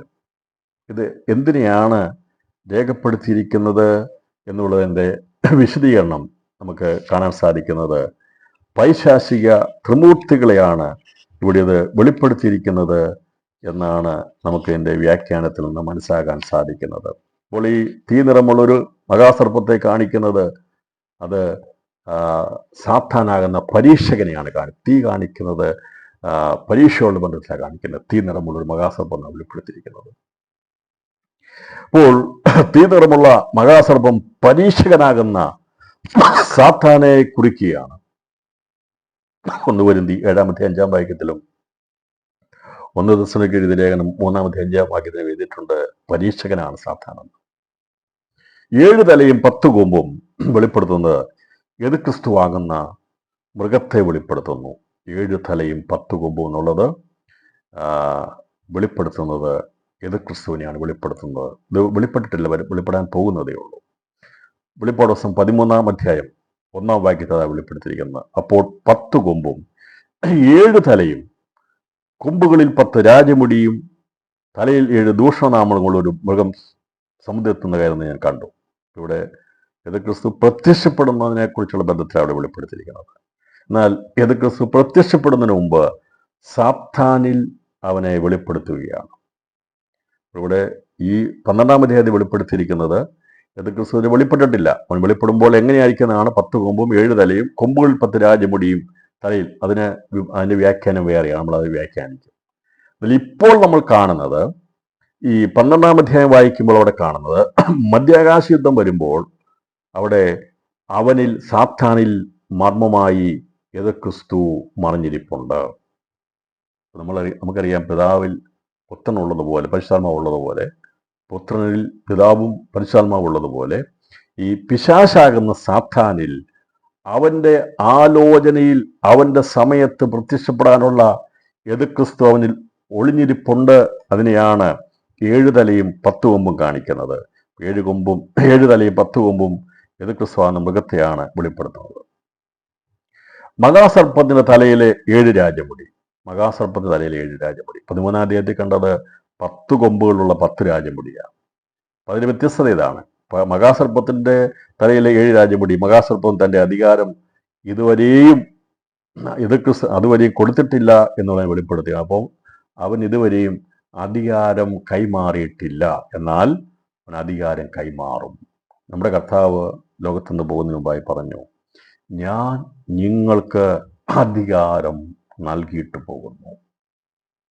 അപ്പോൾ പൈശാചിക സാമ്രാജ്യത്വം ഇവിടെ അതിൻ്റെതായിട്ടുള്ള അവസാനത്തേക്ക് വരുമ്പോൾ ഇതുവരെയും ഒരു മനുഷ്യനിലേക്ക് കൈമാറാത്ത സാത്താനിക സാമ്രാജ്യത്തിന് അധികാരം അവരൊരു മനുഷ്യനിലേക്ക് കൈമാറും. അതിനെയാണ് ഇവിടെ 10 തലയിൽ 10 കൊമ്പിനോടും 10 രാജമുടിയോടുള്ള ബന്ധത്തിൽ, കൊമ്പുകളിൽ 10 രാജമുടിയോടുള്ള ബന്ധത്തിൽ 13-ാം അധ്യായത്തിൽ വെളിപ്പെടുത്തി. ഇതുവരെയും അവൻ ആർക്കും കൈമാറിയിട്ടില്ല, അവൻ കൊടുത്തിട്ടില്ല, അധികാരം കൊടുത്തില്ല. എന്നാൽ നമ്മുടെ കർത്താവ് അവൻ മരണത്തെ ജയിച്ചെഴുന്നേറ്റ് സ്വർഗ്ഗാരോഹണം ചെയ്തതിനു മുമ്പായി അവൻ നമ്മളെ കമ്മീഷൻ ചെയ്തു.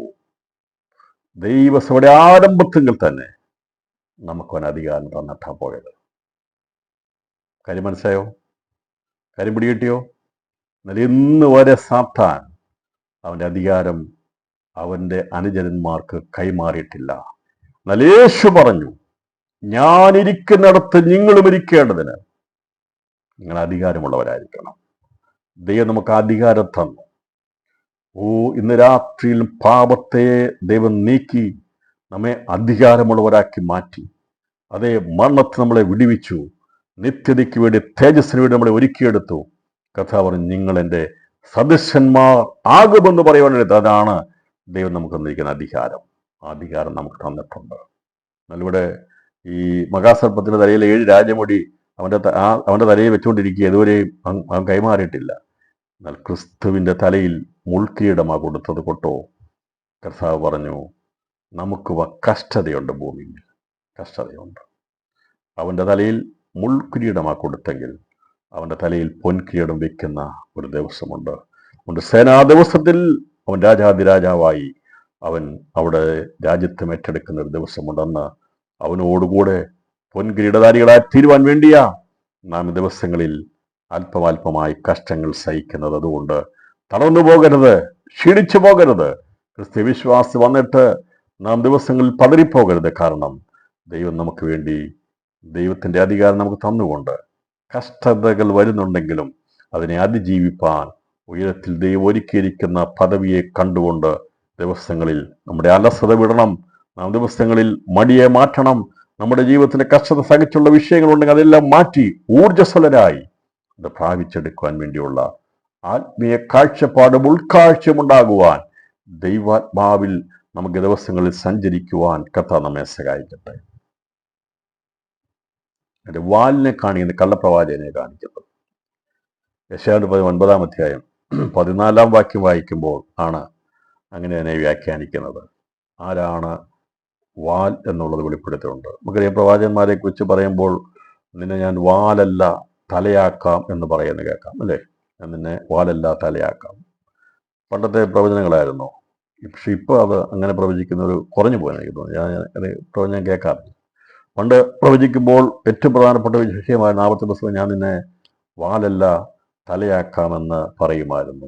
എന്താണ് ഈ വാല്, എന്താണ് തല എന്നുള്ളത് അറിയണമെങ്കിൽ യെശയ്യാവിന്റെ പ്രവചനം 9-ാം അധ്യായം 14-ാമത്തെ വാക്യം വായിച്ചാൽ മതി.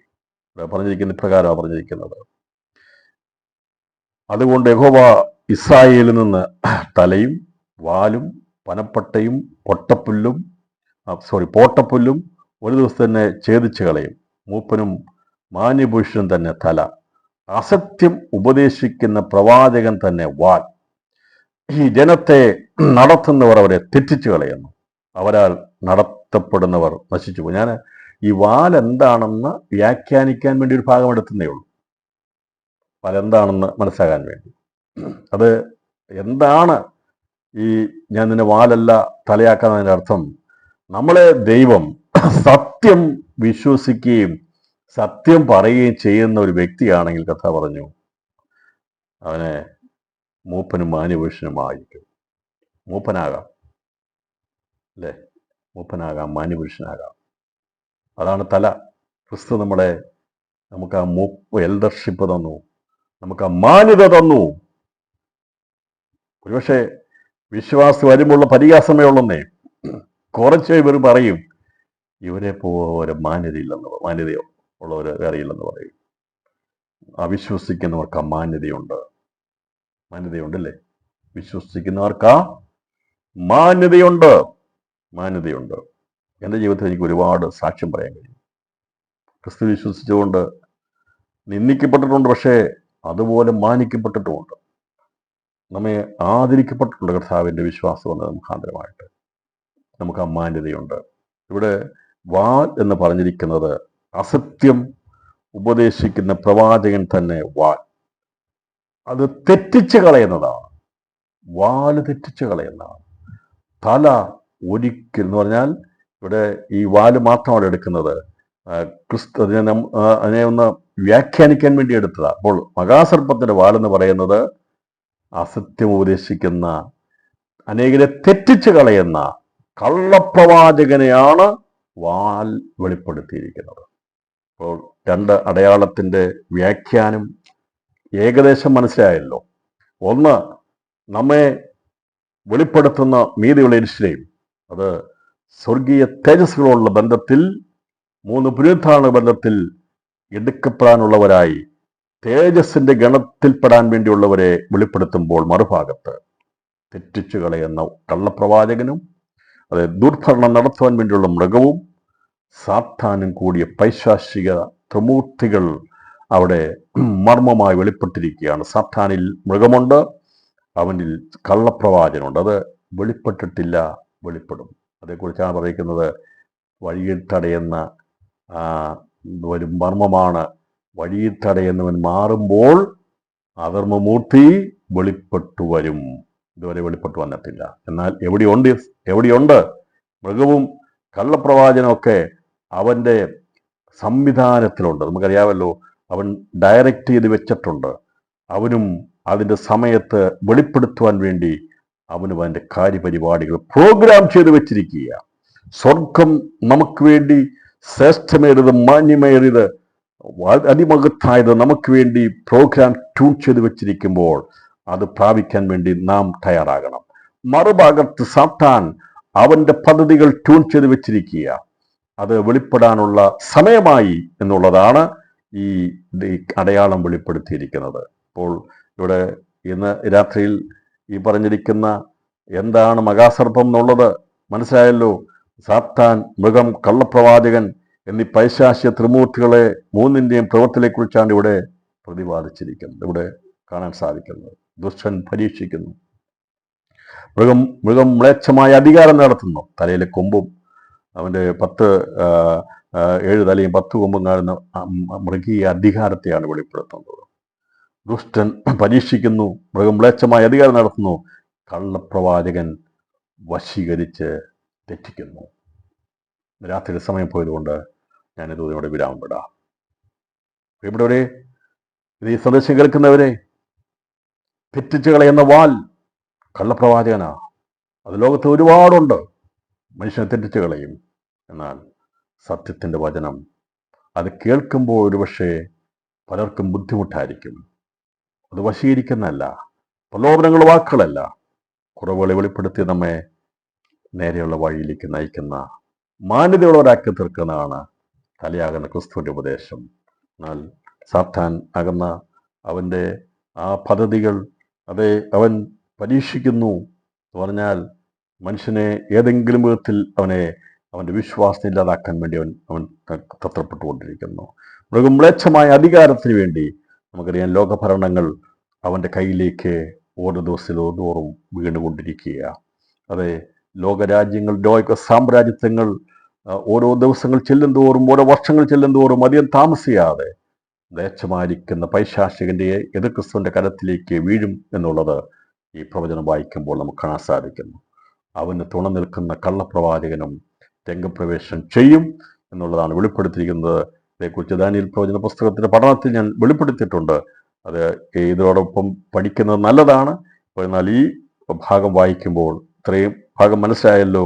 അപ്പോൾ ഈ വെളിപ്പാട് പുസ്തകം 12-ാം അധ്യായം 3-4 വാക്യങ്ങളുടെ അടിസ്ഥാനത്തിൽ 3-ാമത്തെ വാക്യത്തിൻ്റെ ഭാഗം നമ്മൾ വായിച്ചപ്പോൾ സ്വർഗത്തിൽ മറ്റൊരു അടയാളം കാണായി. 7 തലയും 10 കൊമ്പും, തലയിൽ 7 രാജമുടിയുമായി തീർനിറമുള്ള ഒരു മഹാസർപ്പം. അതിൻ്റെ വാൽ ആകാശത്തിലെ നക്ഷത്രങ്ങളിൽ എന്ന് പറഞ്ഞിരിക്കുന്നത് സാത്താനെയും മൃഗത്തെയും കള്ളപ്രവാചകനെയും ആകുന്നു എന്നുള്ളതാണ് വെളിപ്പെടുത്തിയിരിക്കുന്നത്. എന്ന് വെച്ചാൽ നാളെ ബാക്കി ഭാഗം നമുക്ക് ചിന്തിക്കാം. ഇന്ന് രാത്രി ദൈവങ്ങളിലേക്ക് ഏൽപ്പിക്കാം. കർത്താവിനെ നമുക്ക് മഹത്വപ്പെടുത്താം. നമ്മെ മാന്യമാക്കി തീർക്കുന്ന, നമ്മെ മൂപ്പന്മാരാക്കി തീർക്കുന്ന ദൈവത്തിൻ്റെ ക്രിസ്തുവിൻ്റെ തലയാകുന്ന ഉപദേശത്തിന് വേണ്ടി പരിശുദ്ധാത്മാവ് നമ്മെ നയിച്ചുകൊണ്ടിരിക്കുമ്പോൾ അത് നമ്മെ മാന്യതയും ശ്രേഷ്ഠതമുള്ളവരാക്കി തീർക്കും.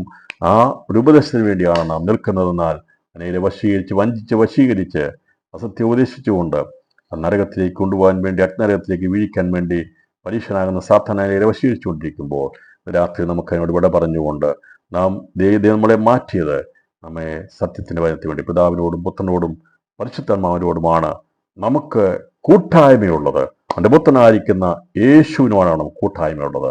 ആ കൂട്ടായ്മയിൽ വർദ്ധിച്ചു വന്ന സത്യത്തിൻ്റെ സാക്ഷികളായി ദിവസങ്ങളിൽ ഒരേ ലക്ഷ്യത്തിന് വേണ്ടി കർത്താവിനോട് ഒരുക്കപ്പെടുവാൻ കർത്താവ് നമ്മെ സഹായിക്കട്ടെ എന്ന ദൂത് കൈമാറിക്കൊണ്ട് ദൈവം ചോദിച്ചാൽ നാളെ ബാക്കി ഭാഗങ്ങൾ ചിന്തിക്കും. പ്രാർത്ഥനയോടെ ആയിരിക്കണമേ എന്ന് വിനീതമായിട്ട് അപേക്ഷിക്കുന്നു. ഒരിക്കൽ കൂടി നന്ദി പറയുന്നു. കർത്താവ് നമ്മെ ഏവരെയും ധാരാളമായി അനുഗ്രഹിക്കുമാറാകട്ടെ.